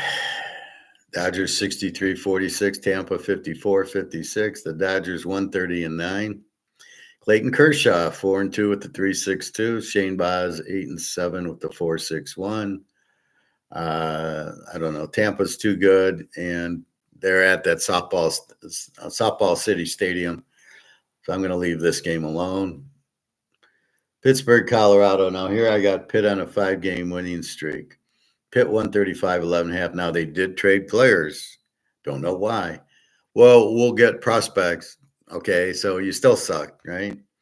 Andrew Haney 5-9 with the 4.79 against Antonio Senzalina, 4-14 with the 6.68. I can't go over because Pitt can't hit. I can't take Pitt. Well, I think I have to take Pitt. They're on a 5-game winning streak, so we're going to take Pitt 2 units. Let's verify the streaks. Now I'm looking for 4 and over. The Yankees are on a 3 and Tampa's on a 3-game losing streak. 4. Detroit's on a 4-game win streak. They're on a 5-game win streak. Oh, they didn't play yesterday. But I'm betting Philly, and that's it. And the American and the National. Mets are on a 3-game losing streak. Let's let it go to 4. Pitt is on a 5-game win streak. San Diego's on a 5-game win streak. Frisco's on a 6-game losing streak. Arizona's now on a 5-game losing streak. Okay. So basically, Frisco and Arizona suck. Pitt and San Diego are playing pretty good. So Pitt, Colorado, Pitt on a 5-game win streak. We will take Pitt for 2 units. Colorado sucks. Haney, okay. The Sensalina is 4-14 with a 6.68. Okay. The White Sox in California, I don't have pitchers for. St. Louis, San Diego. I got San Diego on a 5-game winning streak, so we're going to take San Diego for 2 units. We got Matthew Liberatore for St. Louis, 6-8 with the 4.04 against Nick Pivetta, 10-3 with the 2.81. We're going to make this 4 units. We'll take San Diego. They're ace going, and they're on a 5-game win streak. So Pitt and San Diego on 5-game win streaks. We're going to bet them. Frisco and Arizona are on the losing streak. So now we got Arizona. I don't have pitchers. And Texas, Seattle, I got Jack Leiter for Texas, 7-6, 4.09. Logan Gilbert, 3-4 with the 3.36. I ain't touching it. So we want Oakland against Arizona. We're going to play Oakland. I don't care who the pitchers are. 2 units. And that leaves us betting against the 49ers. And they're playing the METS, Mets. Right, we bet them under. Okay, that's fine. The Mets are on like a 3-game losing streak too, so I don't mind it under. But where I am going against the streak is Detroit. It's a false streak. The 3 wins were against a very weak Arizona team with very bad pitching. Now you get, Ranger Suarez, and I wouldn't be surprised if he hit Detroit. They're still hitting shittily, right? Let's call over under 4 hits against Ranger Suarez. I bet it'll be under 4 hits in the game, assuming he goes 6 innings. Probably will go 7. Then I'll add a hit. Then I'll say under 5 hits. That's it. They're not going to hit Ranger Suarez. He's too good. He's playing too well. So let's recap baseball. We're taking Philly and Ranger Suarez against Detroit, 7 units. The Mets under 7.5, 2 units. Houston, 2 units. Pittsburgh, 2 units. San Diego, 4 units. Oakland, 2. Pitt on a 5-game win streak, 2 units. San Diego on a 5-game win streak with their ace going, 4 innings. Oakland, they're just playing Arizona, who couldn't beat a high school team right now, 2 units. And that's it. So we've got a six pack for you. Good luck on that. Any NFL news? 34-7 San Diego. I've been the best. Rattler, Hainer, and Shaw are locked in tight battle. Hainer's the best there. Rattler shouldn't be in the discussion, nor should Shaw. Hainer is the man. He's by far the best of those 3. He's okay. He's better than Derek Carr was. Parsons makes one last time post amid Cowboys dispute. What is Eric Allen doing in the Hall of Fame? Jesus Christ. McLaurin suddenly on the trade market. Can Pat swing a deal? So McLaurin doesn't want to play for $15 million a year. I'll take it. If Ford offers me $15 million, I'm playing for them. I don't know what if I get the position, I don't know what the salary is. I'm assuming it should be my range. Pirates traded David Bednar to the Yankees for 3 no-name fools. I don't know who David Bednar is. I know he's a reliever. All I know on Pittsburgh is Scanes and Roberto Clemente, Willie Stargell, and Doc Ellis. Yeah, I know those guys. Manny Singian. You'll like this, Luke. I was at the golf course the other day. I think it was yesterday. And some guy had a Pittsburgh Steelers golf bag. And I said to him, do you have the terrible towel? Like, do you have that? And he says, well, no, I don't. And said he had one from, I don't know, 1990. I said, what the fuck? You're a Steeler fan? Then he's made a comment about a jersey, but it wasn't the jersey. You don't have, he was like one of the newer Steelers. I said, you seriously don't have Joe Green, Jack Ham, Jack Lambert, Mel Blount, Swan, Stallworth, Franco Harris? You don't have one of their jerseys? And you're a Steeler fan? You got a Steeler bag? You don't have the terrible towel to wash your golf balls with? And you get a jersey and it's not Franco or that? So we were talking about the Immaculate Reception. And I told him, I said, I won money on that play. I had bet Pittsburgh, probably laying 1 or 2 in the game against Oakland. And Stabler scored with like a minute left on a 30-yard scramble, which you didn't even know Stabler could do.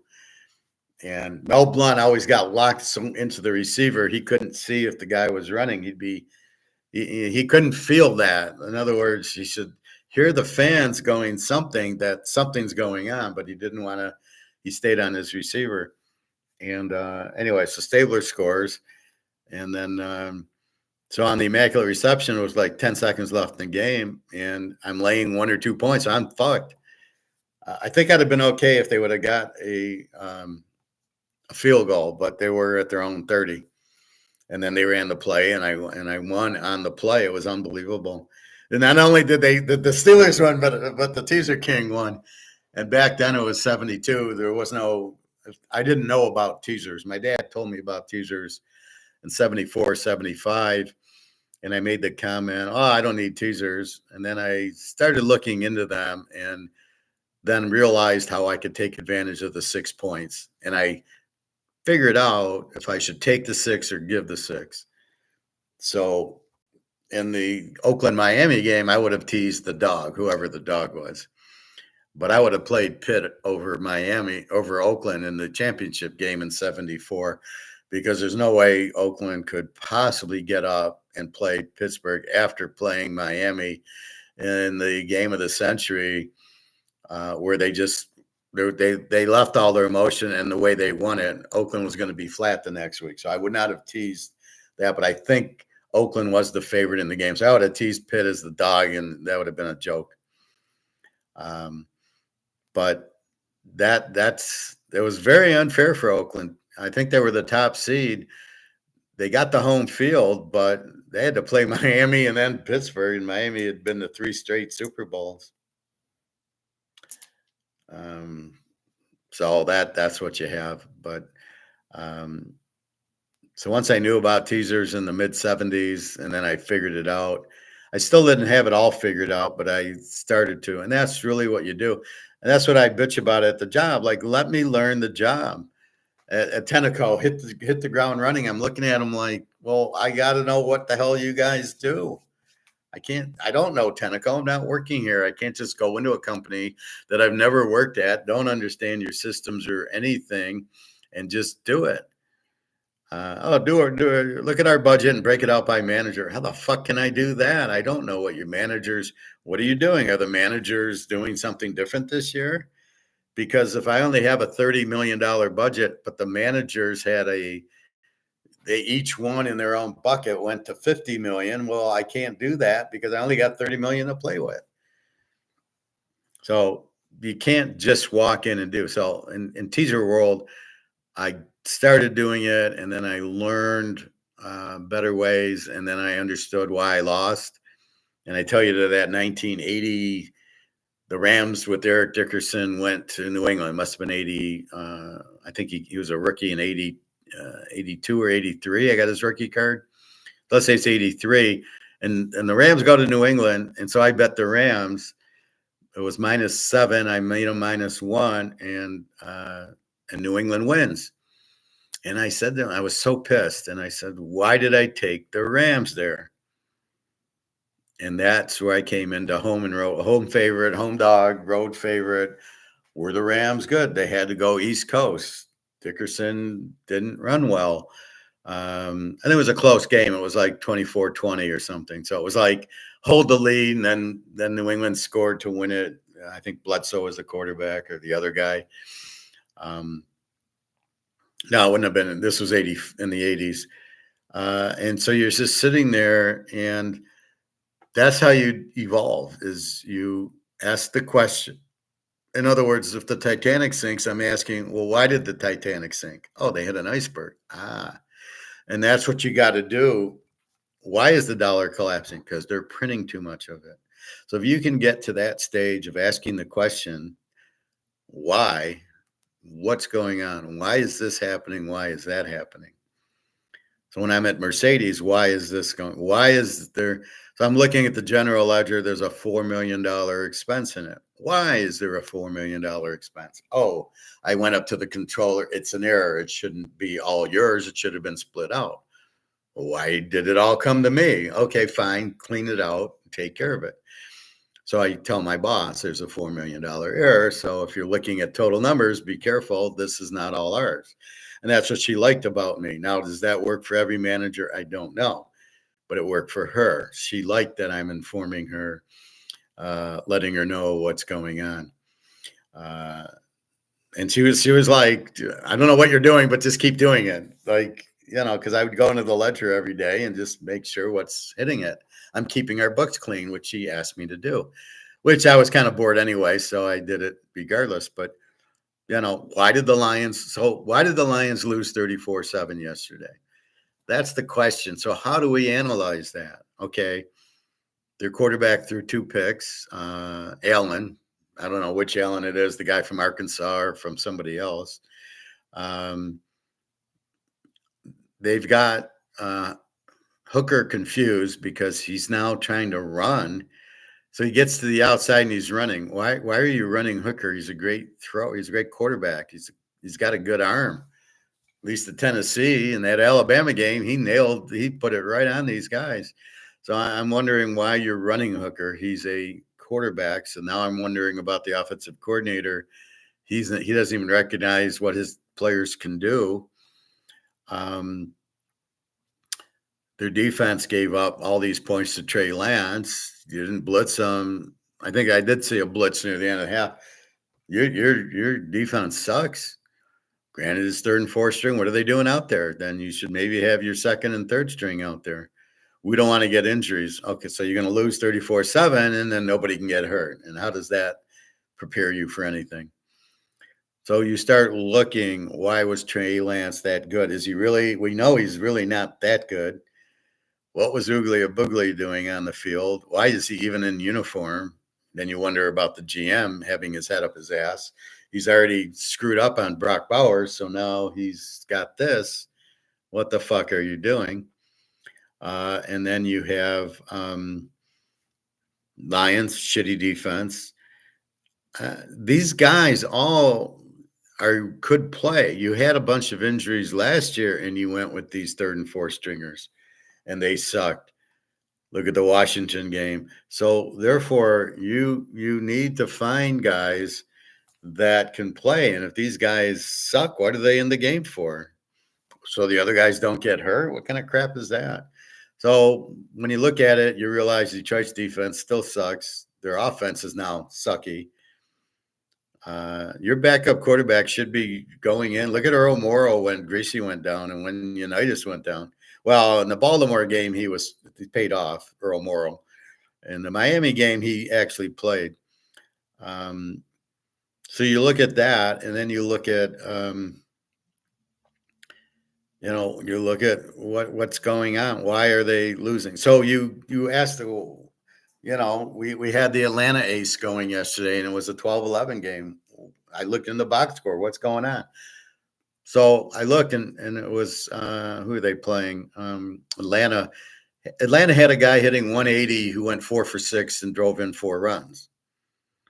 Okay, you got me there. I don't know what to do with a 180 hitter who gets 4 hits, goes 4 for 6 in one day when he gets 4 hits in a month. So that's when this whole batting average thing it's so inconsistent because the players are so bad. But that's what I'm going to. So next week we'll look at it. Even though it's preseason, it tells you how good the coaches are. Now, not that the Philadelphia is going to go undefeated, but I would think they're looking for their third stringers, and if these guys suck, they'll cut the player right away because you're taking time away from them. But that's all you can look at. So that Ram New England game in 1982 or 3, again, why did I lose it was the question, and that's when I developed my stat line, which said home favorite, home dog, road favorite, road dog. And I might have stayed away from the Rams if I saw, they're 0-5 as a road favorite. Or New England 8-0 as a home dog would have gotten me off the game. But I didn't have those features to look and analyze the bet. I just simply bet, the Rams are playing good with Dickerson and New England's not that good.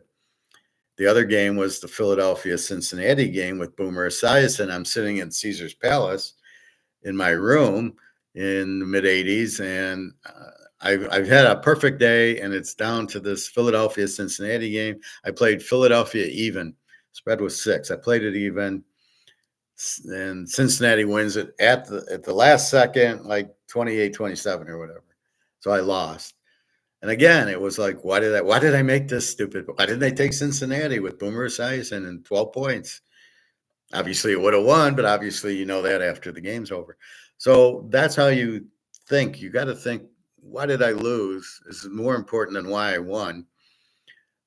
I give you all that information when I go through the games, especially football, but in baseball, I bet on Atlanta. I bet on Cincinnati's ace yesterday, and he has a 2.0 ERA and it scores 12-11. Okay, I'm done. I don't know what else I can do. I took the ace with the 2 ERA that should have been a low scoring. They shouldn't have gotten a hit off the guy, or a couple hits. Shouldn't have got too many runs, and yet they put up 12. Now I think what happened is the reliever came in and gave up 8 runs. Is what I think happened. So it wasn't all the starter. Then it goes to the manager being an idiot, having his guy out there who has a a very bad bullpen, going to the bullpen when you got your ace. So now you can't use your ace for 5 games. So you lost that game that you should never have lost. And then you've got the other problem is these bullpen guys. You got to have them pitch to 3 pitchers. That's why you see them pitch a lot of 1 innings. They can't just come in for the lefty to get the lefty out, and then you go back to the righty who's going to pitch 2 innings. You have to pitch 3 to 3 batters. It's the stupidest rule in the world. I can't stand these rules. Let's make betting even harder. So I bring in my lefty, he gets the lefty out, but he's got to pitch to 2 more guys. Now, what happens if he doesn't? I don't know what the rule is, so I don't know what that is.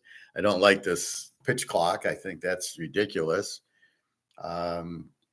You hit when you're ready. It's like Jack Nicklaus. He always said, I'll hit when I'm ready. I'll putt when I'm ready. I'll hit my drive when I'm ready.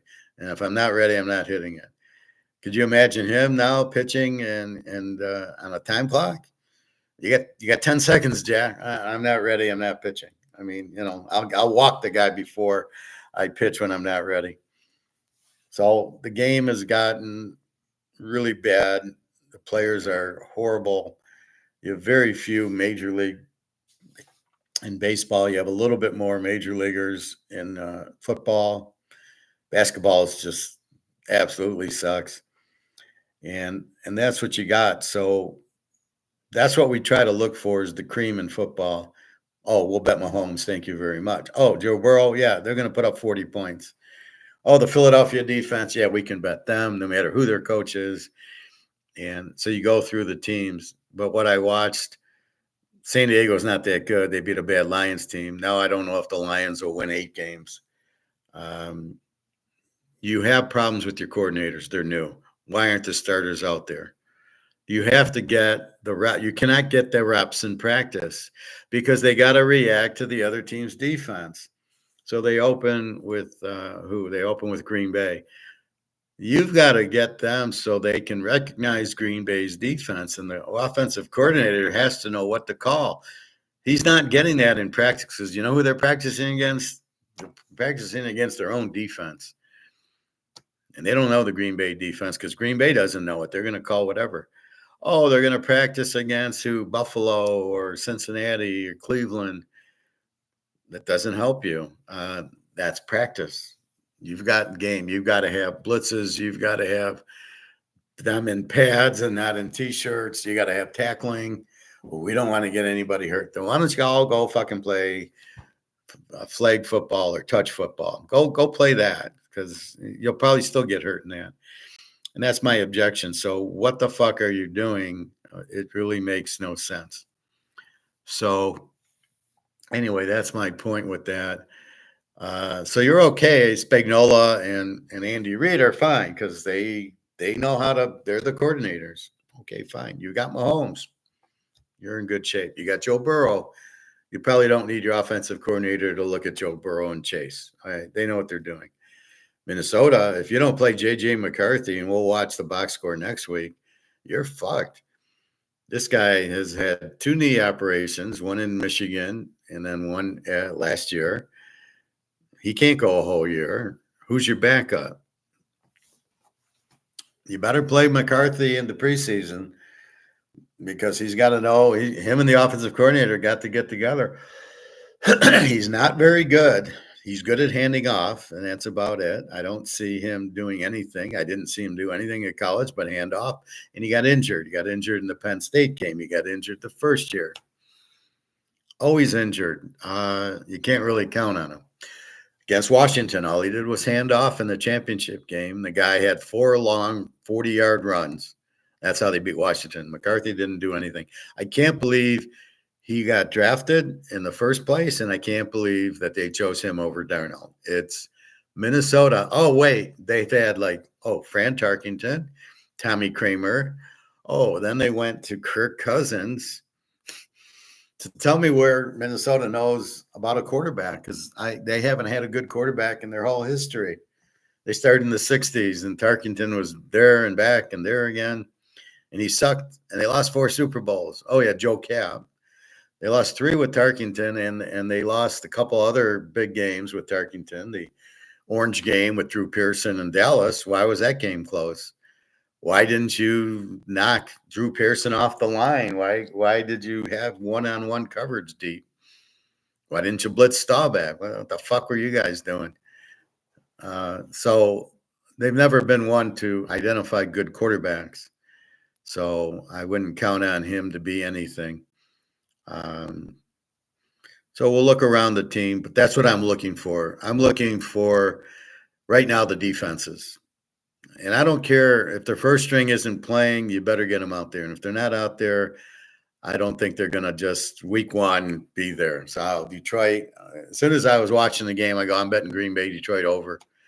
Because Detroit might score on Green Bay because they don't have a great defense. Green Bay is going to light up Detroit. Love's going to have a 5-touchdown day because of this is their defense. They interviewed the defense, Hutchinson. They never asked him, are you going to start week one? Never, question never came up. Oh, I'm feeling fine. The doctor's this and that. I'm practicing. I'm excited to get in there. Are you playing week one? It was not a question because he's not. You're on a broken leg. You're not. You can't just play football. So I doubt he's recovered. If he does play, he'll probably re-break it or he'll limp around. He's not going to be 100%. That's a bunch of bullshit. You don't break legs and just come back in under a year. Sorry, doesn't work. So we will see how long he's out for, or if he tries to play injured. They're still going to get killed by Green Bay. We'll see how Green Bay is doing. Again, you've got to play your players. This is practice. Well, I'm not going to go to the driving range and practice because, I might get hurt. And I'm so sick of this liberal socialist crap. Oh, we don't want to get anybody hurt. Everybody should get a free house and everybody should get paid. They shouldn't have to pay back student loans. And, the poor people, that's all socialism. It's all steal from the rich and give to the poor. And we'll keep 90% of what we steal from the rich. It's all about them getting a piece of the pie. So the rich go to work and they make money and then they steal it from it. That's what socialism is. It's got nothing to do about the poor. They're not giving money to the poor. They're making an excuse to giving money to the poor, and they keep it. And the rich get poorer, and the poor stay poor, and the government get rich. That's really what it is. The rich don't get richer only if it's the government that gets rich. Look at Trump. He's made $1 billion on Bitcoin. Now, you know why Bitcoin's so expensive? Because he's buying it. What a Ponzi scheme. There's only a half dozen people buying it. Only a half dozen people that can actually afford it.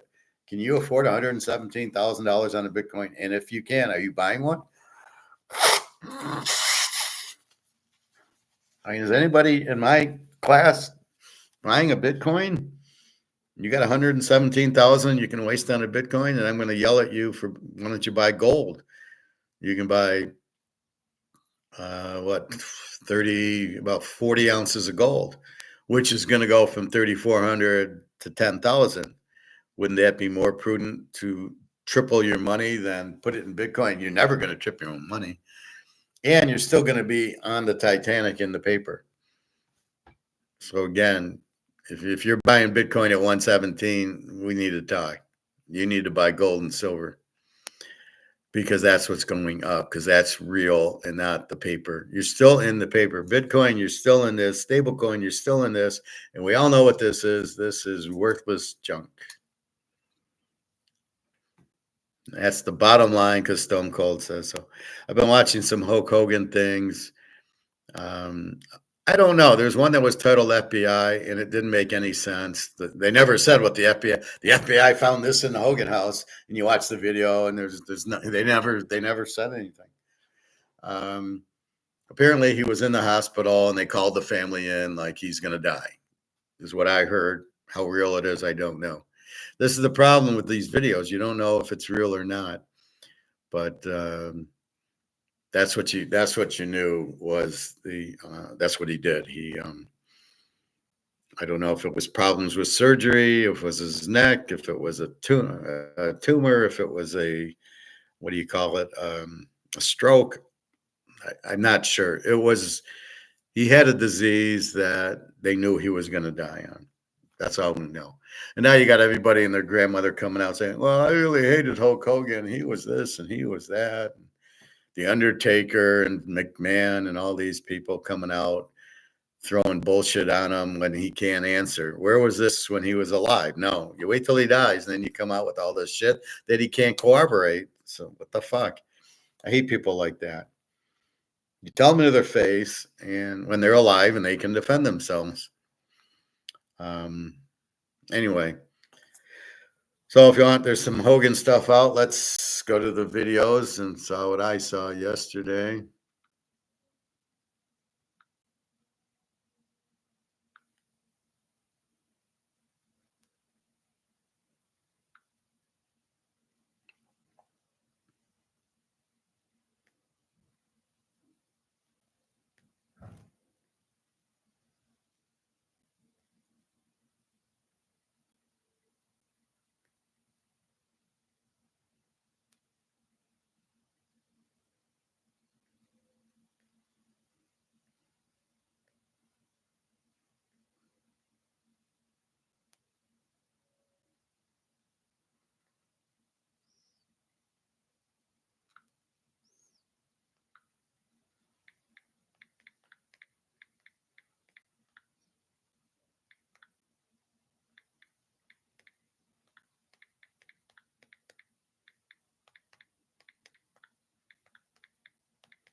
I see they showed Rocky 3, the Hulk Hogan scene. Um,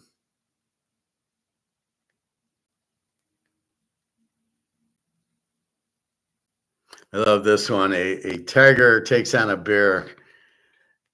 They show a tiger against an alligator, and the tiger wins. What if you stop taking sugar and use a guy? I guess this is a sugar substitute. Well, I'm sure you'll be healthy because you're off the sugar. I'll have to watch that.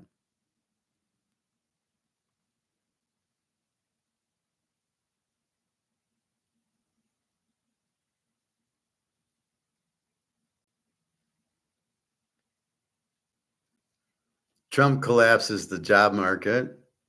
That's what the tariffs do. They raise cost, which forces either you go out of business or you raise prices only if the market will bear. Either way, you're going to go out of business because the market's not going to bear your price increase, or you lay off a bunch of people because you can't afford the cost that Trump's doing. Trump does not understand. This guy's the stupidest idiot I've ever. How he runs his business. Well, that's why all his properties go bankrupt. I think he just charges too much. He doesn't understand the market and what it is. But yeah, jobs will collapse when you kill the business because their costs go up, but they can't pass it on. So they have to lay off or go out of business. Either way, the jobs go out.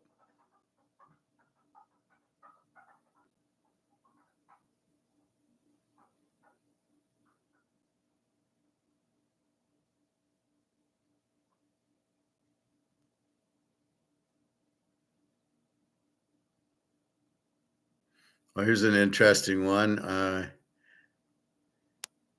The WWF smartest man, George the Animal Steel. He was a gym teacher at a high school around where I was. I never met him, but I guess he was a pretty good gym teacher. But he was pretty smart. He knew what he was doing.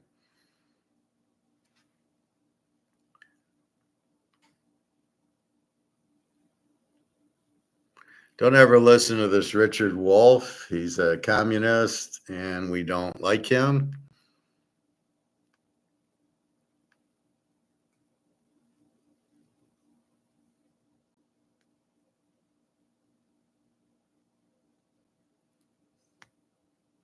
Here's Canada slashing 57 billion in US debt. So everybody's saying, I don't want your money because it's worthless. And you got to realize all that money comes back. It's more money printed. It's higher inflation. And then, so nobody wants your debt. You have to pay them off. So what is the debt? The debts are the bonds, right? So you need money because you need money because you can't pay for the government. The government's too big. You got to pay all the employees. My friend that works for the DOD, you got to pay them. Well, you print money to pay them. You got to give me Social Security. You're printing money to pay me. And this is what happens. And then when Canada gives you back 57 billion, or China and Japan give you back 900 billion, you have to pay them off. You have to print the money to give to China and Japan and take their bonds. So in other words, they're selling the bonds back to you.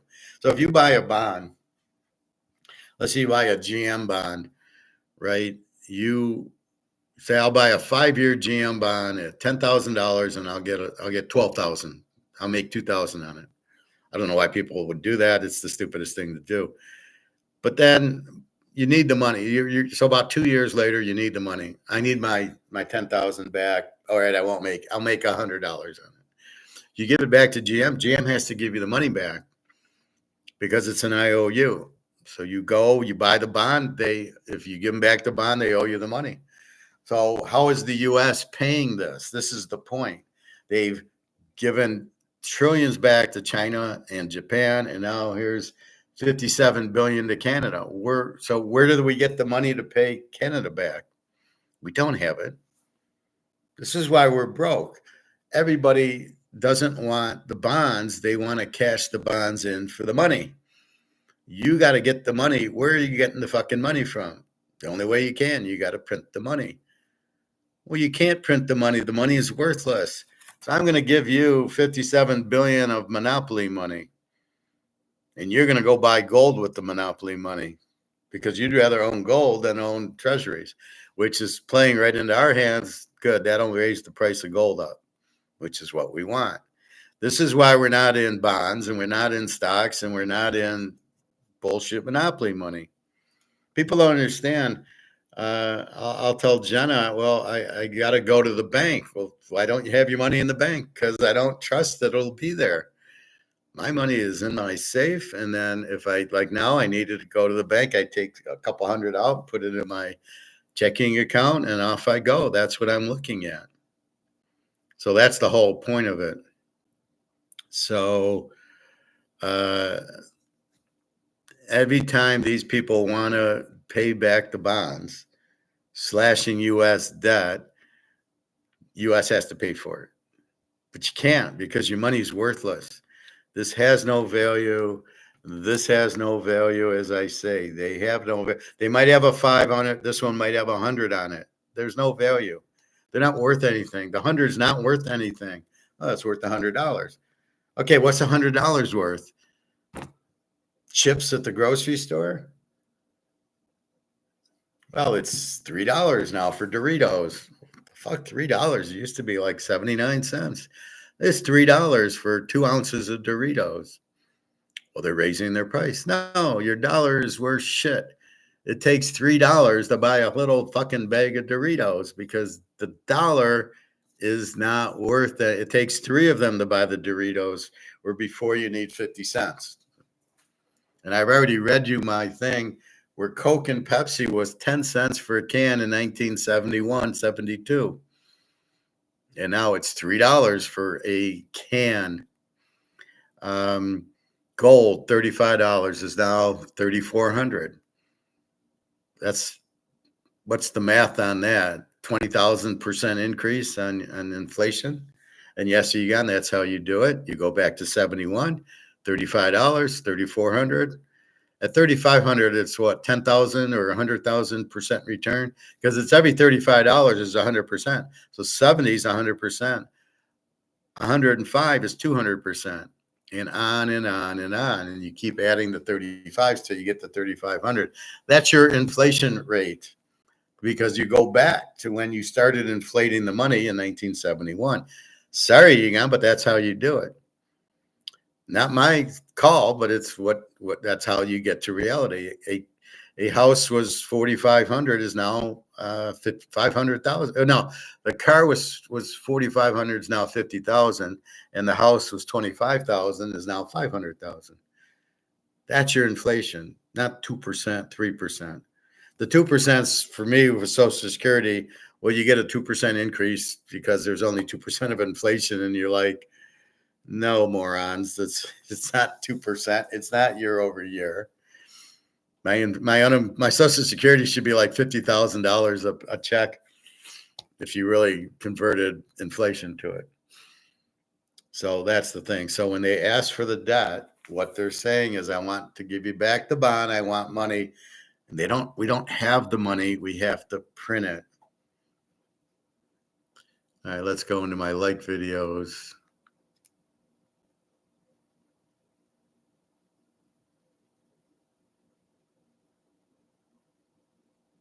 Yeah, I didn't look at any today.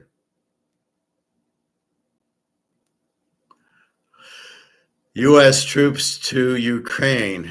I think we watched this one yesterday. No, maybe we watched it.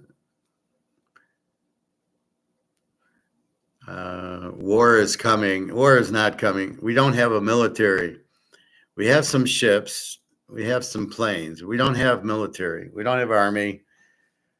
Navy, yes, we have, on the boat, but you can't have a war on the boat. Where's the boat going to go in the Ukraine? There's the Black Sea's up by Odessa in Crimea, but Kiev, there's no water for the boat. How do you have a boat? Oh, we use planes. Oh, they'll all get shot down.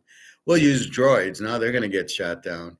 See, you start off with the droids, and then what happens? Russia comes out with anti-droids. Oh, if there's a droid out there, we'll shoot it down. That's basically what these missile systems are. So Israel did that with their Golden Dome or whatever, where if Egypt sent missiles, they could defend the missiles with they would shoot the missiles down with their missiles. So your missile comes in, my missile blows up your missile. So the drones come in, I shoot it down with my drone. So a drone for a drone, an eye for an eye. And that's what happens. So you have that going on. Somebody asked me about AI, and I go, I don't even know what the fuck it is. Then they kind of explain it, and I don't, SaaS and this and that. I go, I don't know what that is. I understand finance. You cannot talk IT on me. This is the problem I have with IT. They start talking IT on you, which nobody knows what the fuck they're talking about. Can't you explain it in English? What you're doing? What is AI, artificial intelligence? What does that mean? Well, we're teaching it how to think. Well, I can think. Why do I need a computer to think when I can think? Well, that way we can fire you and hire the AI guy who won't get sick. But can he analyze? No, but who cares? And why do we all want to be replaced by artificial intelligence? Do we not see Terminator and see how the machines take over? And you don't think that's going to happen? Oh, yeah, it will. Believe me, if they can invent them, they can make them attack. And we need then to make defensive AI. And that's probably where it goes to, is they start attacking, and then this company comes up and makes defensive AI. It's all bullshit. Anyway, let's see. I haven't watched Mark McGuire yet, so I'll do that tomorrow. Let's see what war is coming. Don't know what to sell in 2025? Meet Axio, your AI-powered sourcing partner. AI. And foolish statements that garner attention on the assumption that somehow or another this doesn't. I think Obviously. I think this is what we're listening to yesterday. So let's go here. Let's watch this one.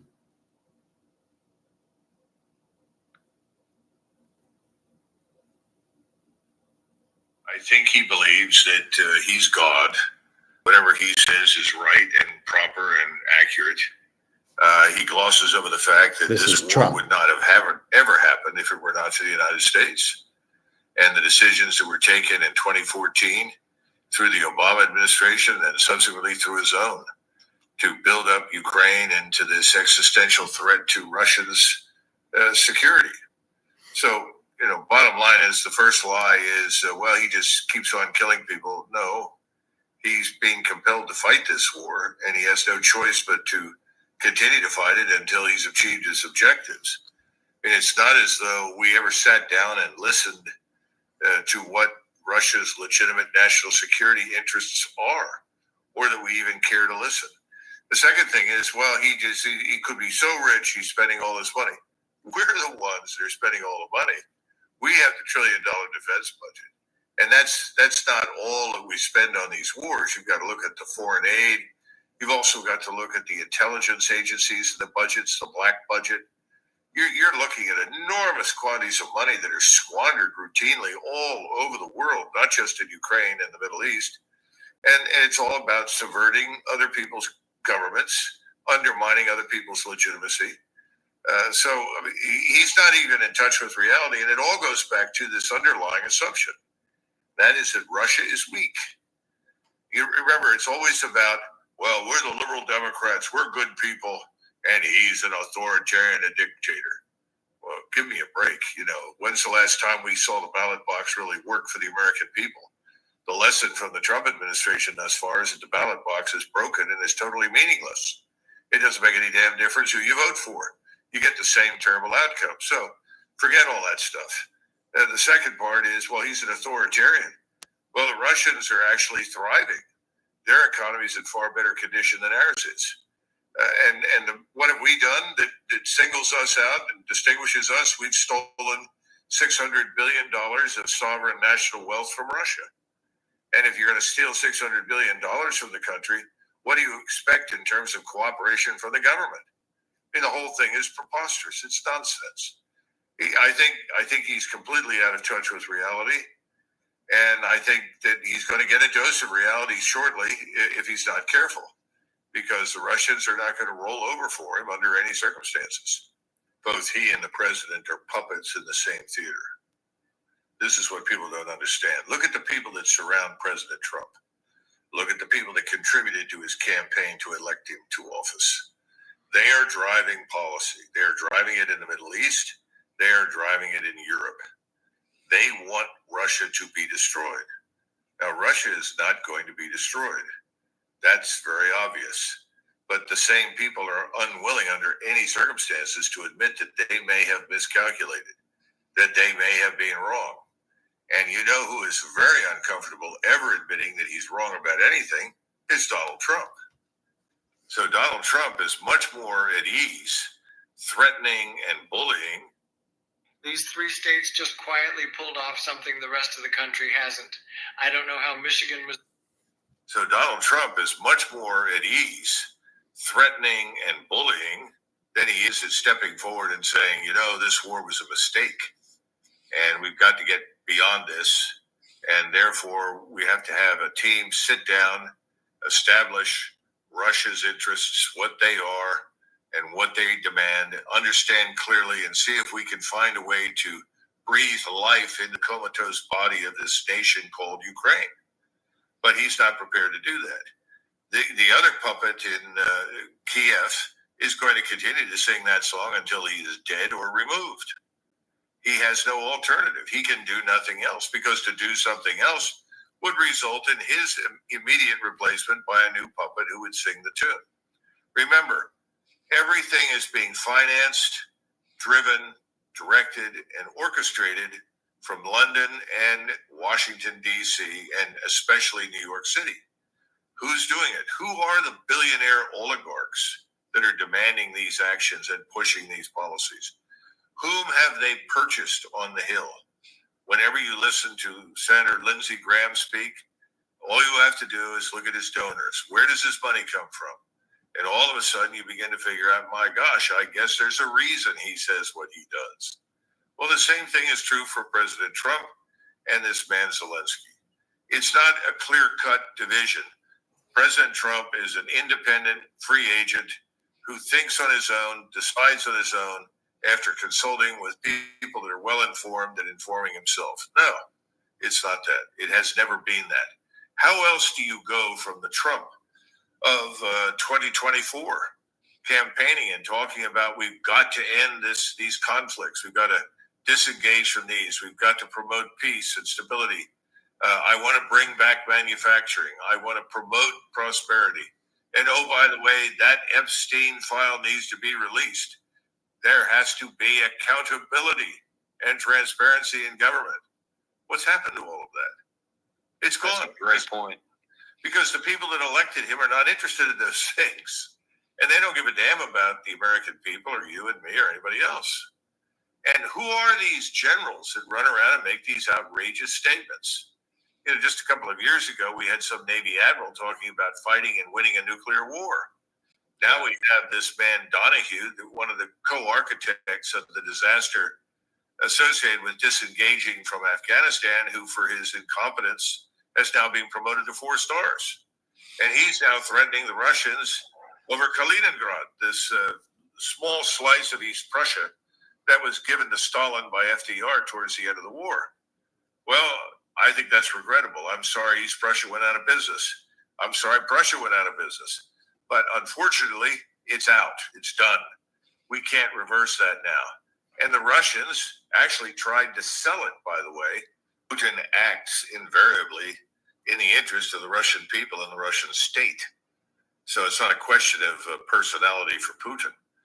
I think Donald Trump, again, has this misguided notion that foreign and defense policy are conducted on the basis of personal relationships. They are not. This is, to quote The Godfather, it's not personal, it's business. He doesn't seem to get that. And that's why he routinely walks around, well, I had a really good relationship with him when I was president, and I don't know what's happened, but it's ridiculous nonsense. It's crazy. None of it is grounded in reality, but you're talking about a man that reads nothing, studies nothing, and is operating with a cocktail level of familiarity with international relations, with Russia, with military power, American and Russian, American and Iranian, American and Chinese. So you're not getting anything that really makes sense out of it. So if somebody said, well, recommend you ratchet up the pressure on Russia, tell them the deadline is being moved up. Russians don't give a damn about our deadline. And we've lied so many times to the Russians about everything. I don't think they believe anything he says or we say anyhow. So at this point, we have to understand something. If you're a Russian right now and you're looking at Ukraine, and this has been true certainly since December of 2021, Ukraine is a large cancerous tumor growing on the body of Russia. Eventually, the decision was made, we've got to go in and cut out the tumor. And they're going to do that. They've largely cut the tumor out. They are annihilating what is left of the Ukrainian army, which is part of the special operation mission. You've got to annihilate that Ukrainian force that poses an existential threat to Russia. They're going out of existence. But you've got another problem, and that is that whenever you go after a tumor, any good surgeon will tell you, watch what booze does to your swollen legs. Can a common alcoholic tell you, if you've got a cancerous tumor, a malignant tumor, you've got to cut, eliminate, remove whatever is in its vicinity. In other words, the connective tissue around it. If you don't do that and you simply remove the tumor itself, the cancer will return. It will come back, and it will come back with a vengeance. That's the problem for President Putin, the Russian general staff, and the Russian military establishment. It's not enough to just rid yourself of the tumor, which manifests itself in the form of the Ukrainian army or armed forces. You've got the problem of this puppet regime, and that's all Zelensky is. Zelensky is a puppet regime. He's the puppet of Washington and London. Number 2, you've got the CIA, the MI6 from London, the British intelligence operations, and the Mossad, all working together, not just in the Middle East, but also in Ukraine. They have to go. You can't accept any negotiated arrangement that results in the emergence or the restitution of another U.S., UK, Western puppet in Kiev. Unacceptable. Can't happen. You cannot have another military state emerge that's designed to strike at Russia. It's out of the question. And the CIA, MI6, Mossad have all got to get out. So under the circumstances right now, given the blatant ignorance of President Trump of this reality, or he's just unwilling to admit the truth. That's also a possibility. But I don't think he understands the gravity of what you and I are discussing right now. In the event that he wants a negotiated settlement, he has to understand those things are off the table. And they're not going to spend any more Russian lives or treasure unnecessarily. They're going to spend what they need to achieve the objective I just outlined. Get rid of the connected tissue as well as the tumor. We should be cognizant of that. We should understand it and get out of the business of trying to continually subvert them. This war began as a giant act of subversion aimed at undermining, destroying Russia, so that the usual suspects, the financial elites in London and New York City, and their backers, the neocons in Washington, D.C., could go in, divide up Russia, rape Russia, and put a puppet into power in Moscow. Well, that's over. That's failed. Donald Trump had the opportunity to distance himself from all of that and start, in a fresh direction. It's in the interest of everyone, Europe, the United States, and the Russians. He didn't do it. And so now he is simply the pawn, the puppet of the same people that started this war. Nothing good will come out of this if he does not change his tune. And I don't see any evidence that he will, because he's also suffering from the God complex. I preside over the greatest nation in the world. Everyone has to do what I say. Look what I just did in Europe. They all got down on their knees and capitulated to me. Well, they capitulated, but part of the deal was you're going to continue to make this war with Russia go, because the globalist elites ruling in Europe right now are out of a job instantly as soon as it becomes clear Russia presents no threat. There's no hostility to Russia. There's none necessary. There's no war coming. So how do you justify deindustrializing your economies? How do you justify hurling your population into the Middle Ages in living standards terms, which is where they're headed right now? And then outrageous deals that may put some extra money into the oil and gas industry in the United States, but long run does nothing for us, and certainly doesn't bring any manufacturing productivity back to the United States. So the whole thing is a scam. It's another big marketing pitch. It's irrelevant, but he's riding what he thinks is this great wave, and he thinks he's God.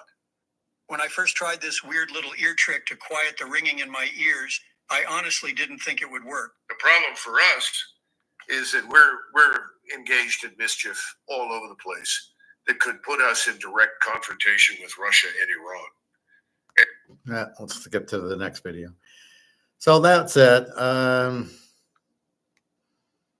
Let's see if there's any Egon little shorts that we can watch.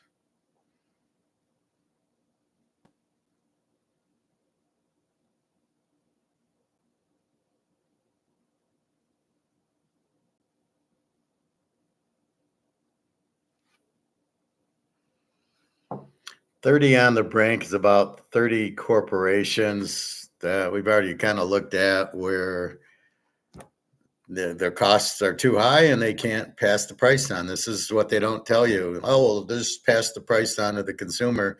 The consumers will have to pay more prices. This is the consumer saying, fuck you. It ain't going to happen. I'm not going to pay more. And then and then what happens is the company lays off everybody and there's mass unemployment.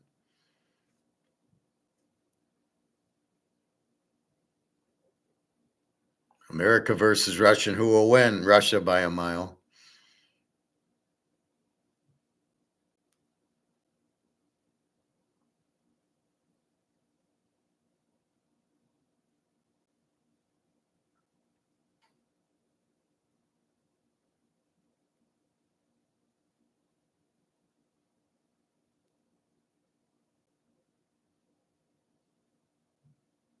Yeah, I don't see any Egon. I don't actually see Mark McGuire. Let me go to my subscriptions. Well, here's one, Alligator. 1,500% increase in silver price. That sounds pretty good.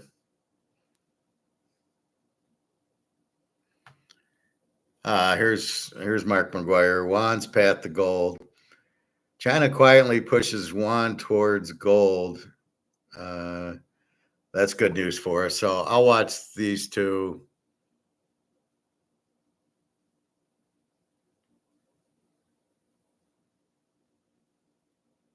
Here's an Egon short. I don't think that the US has 8,100 ton clear and free gold. Absolutely don't believe that at all. And that's why every Treasury Secretary who goes to Fort Knox, knocks on the door and looks at one or two gold bars, say, yeah, the gold is there. They always promised before how they're going to have an audit. And once they've been there, they realize they can't have an audit because the gold isn't there. So, the gold just, they have lent it to the market and leased it, and now it's in the Far East, wherever it is. Yeah, gone forever. It's never going to come back. Or they have some IOUs from bullion banks or whatever, and they're never going to get the gold back ever. I don't think that the US has 8,100 ton clear. There you go, Luke. You'll still defend that they have it. How do you get it back? And I think this was, if you like, the origin of the problem. It was that they were trying to suppress the gold price. They were trying to knock gold down and bring up the dollar, if you like, as the reserve currency. Because we became a fiat dollar-centric world. And it was very important for the Americans to ensure that the dollar's position was unchallenged by gold. So they did everything they could to ensure that people turned their back on gold and embraced the dollar. How do you get it back?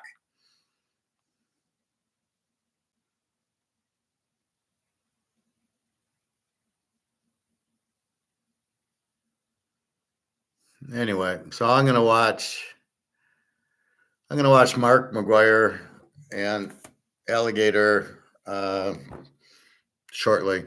So let me just pop that in. Canceling your timeshare could be like playing a never-ending game of chess. You make a move, and then you get hit by the US. They keep thinking they're going to defeat China, and then they realize they can't. Your question about the gold-silver ratio, I think we're going to see it fall further. Okay. So I just marked those two as likes. So anyway, that's what I'll be watching. I'll report back to you tomorrow. Let's check gold, as we always like to end with it and see if it's any good.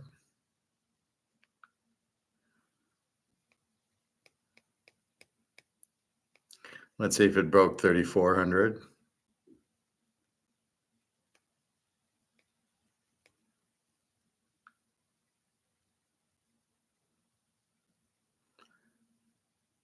$33.48 and silver 36.92. Let's see if silver broke 37.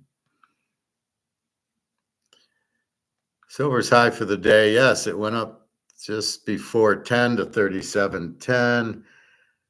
And then the 10 o'clock drop, and then it kind of came back. So it's 36.88. Where gold didn't do that, the 10 o'clock drop for gold really didn't happen. So it went up to 33.50-ish, and that's where it's at. So it's 33.47. And people look at gold and try to make heads or tail. Oh, gold was up 49. They won't say anything. But if you understand what's happening, it's right back where it was, 33.50. It was 33.30 and 33.40 for a couple of weeks now. So it's just right back up there. But the silver, we need to get that back to 38 or 39. It was sitting in the 39s for a while. I thought it would hold, and then I didn't think I'd see 36, but you probably won't. It'll probably end at 37, and then we'll see it go up next week because it's now the new month. So the drop at the end of the month happened, and now everybody buys the beginning of the month. It's such a stupid game, but we know. That's why we don't really worry. We know, it's month end. Of course it's going down. Oh, now it's the new month. Of course it's going up. Such a stupid game, but you want this to be the price of gold, really? Okay, good luck with that one. Anyway, so that's what's happening. Let's look at the market. It was getting crushed. I don't give a shit about Bitcoin. Market's down 620. No, that was at 1127.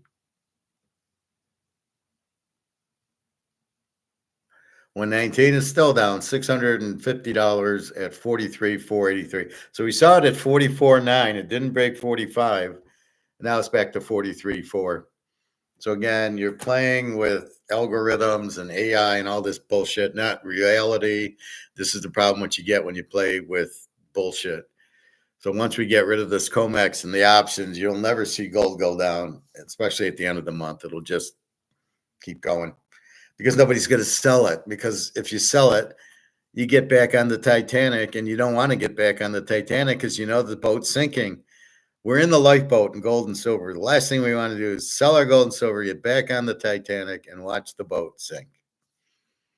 It ain't going to happen. So you won't see gold drop once we get rid of COMEX, which is happening very soon because everybody wants a physical price of gold and silver, not this bullshit paper. All right, with that, I will say au revoir. So we will look baseball again today. We're taking Philly 7 units, lock against Detroit. The Mets under 7.5, 2 units. Houston, 2 units. Pitt, 2 units. San Diego, 4 units. And Oakland, 2 units again. San Diego and Pitt are on win streaks. Houston just has their ace going, Hunter Brown. The Mets have, and the 49ers. The 49ers have lost 4 or 5 in a row, but they're not hitting, and they're not going to hit. But they have a good pitcher, so this should be an under. Philadelphia's got their ace going, Ranger Suarez against Joe Flaherty for Detroit. And then Oakland, I don't know what I got. We're going against Arizona, who sucks right now. They look like a little league team. So that's what we have. Good luck on that. Football, we've analyzed. The Lions are in really big trouble. Their coordinators clearly suck. Okay, let's turn it, and then we'll leave. So what do we say? Well, Detroit played their 3rd and 4th string defense. Didn't San Diego? We couldn't score on San Diego. Well, wait, San Diego used their backup, Trey Lance. Our backup's Dennis Allen or something like that. And then Hooker, you barely played and you had him running. You didn't even let him throw the ball, which was really strange. Apparently, I heard Hooker. The problem is in Tennessee's offense, you're looking for the receiver and you're throwing to the receiver. And in the Lions offense, it's a supposedly a expectation offense. I think I'm reading what's happening. The guy's going to cut across the middle. So I'm going to throw to the middle based on the expectation the receiver breaks over the middle. So St. Thomas does that, and this Williams, you see them always going up and cutting across the middle, and Golf anticipates that. But Hooker's having a hard time with the anticipation. Okay, why the fuck did you draft him? He's a good quarterback, but if you're not going to run the offense he can run, you got a problem. Why'd you draft him? Why didn't you draft another quarterback who understands the expectation offense, of which nobody's ever heard of? If USC doesn't do it with Lincoln Riley, the fuck you telling? Nobody do. There is no offense like this. So Lions are doing this unique offense. The problem is you can't draft a quarterback because none of them know what the fuck it is. So it's a terrible offense unless you have a quarterback. So Golf knows this offense, which is basically handing off and then play action pass. Very rarely does he go back in the pocket. So he has that. When they get pressure on him, he throws all these interceptions, and that's what you're going to get in the big games. Washington, Buffalo, Houston, Baltimore, they're going to put pressure on you. Philadelphia, Kansas City, and he's fucked. Because they'll get him off his spot, and the play action pass won't work when you're down 21 points because you have a defense like this. So the Lions are in for a long season. This Hutchinson, maybe by game 5, if he does play week 1, he's going to be 50%. Good luck to him. He'll probably re-injure the knee. You cannot break your legs and they just recover like that, especially to play football. Not going to happen. All right. So have a wonderful day. www.teaserking.com. And let's see. Let's end it with gold at 43.46. Silver at 36.87. So silver will get back into the 37s, back to the 38s. Gold 33.46. It'll struggle with the 3400s, and then hopefully, because of all the bullshit, well, they got options shorting it at 3400. The fuck is that? Well, these are futures. What the fuck do we need futures for? It's bullshit. It's an option Ponzi scheme. There's no real thing about futures that are financial or economic that make any sense. All right, I'm going to let you go. Have a nice day. www.teaserking.com. All right. Good luck, everybody.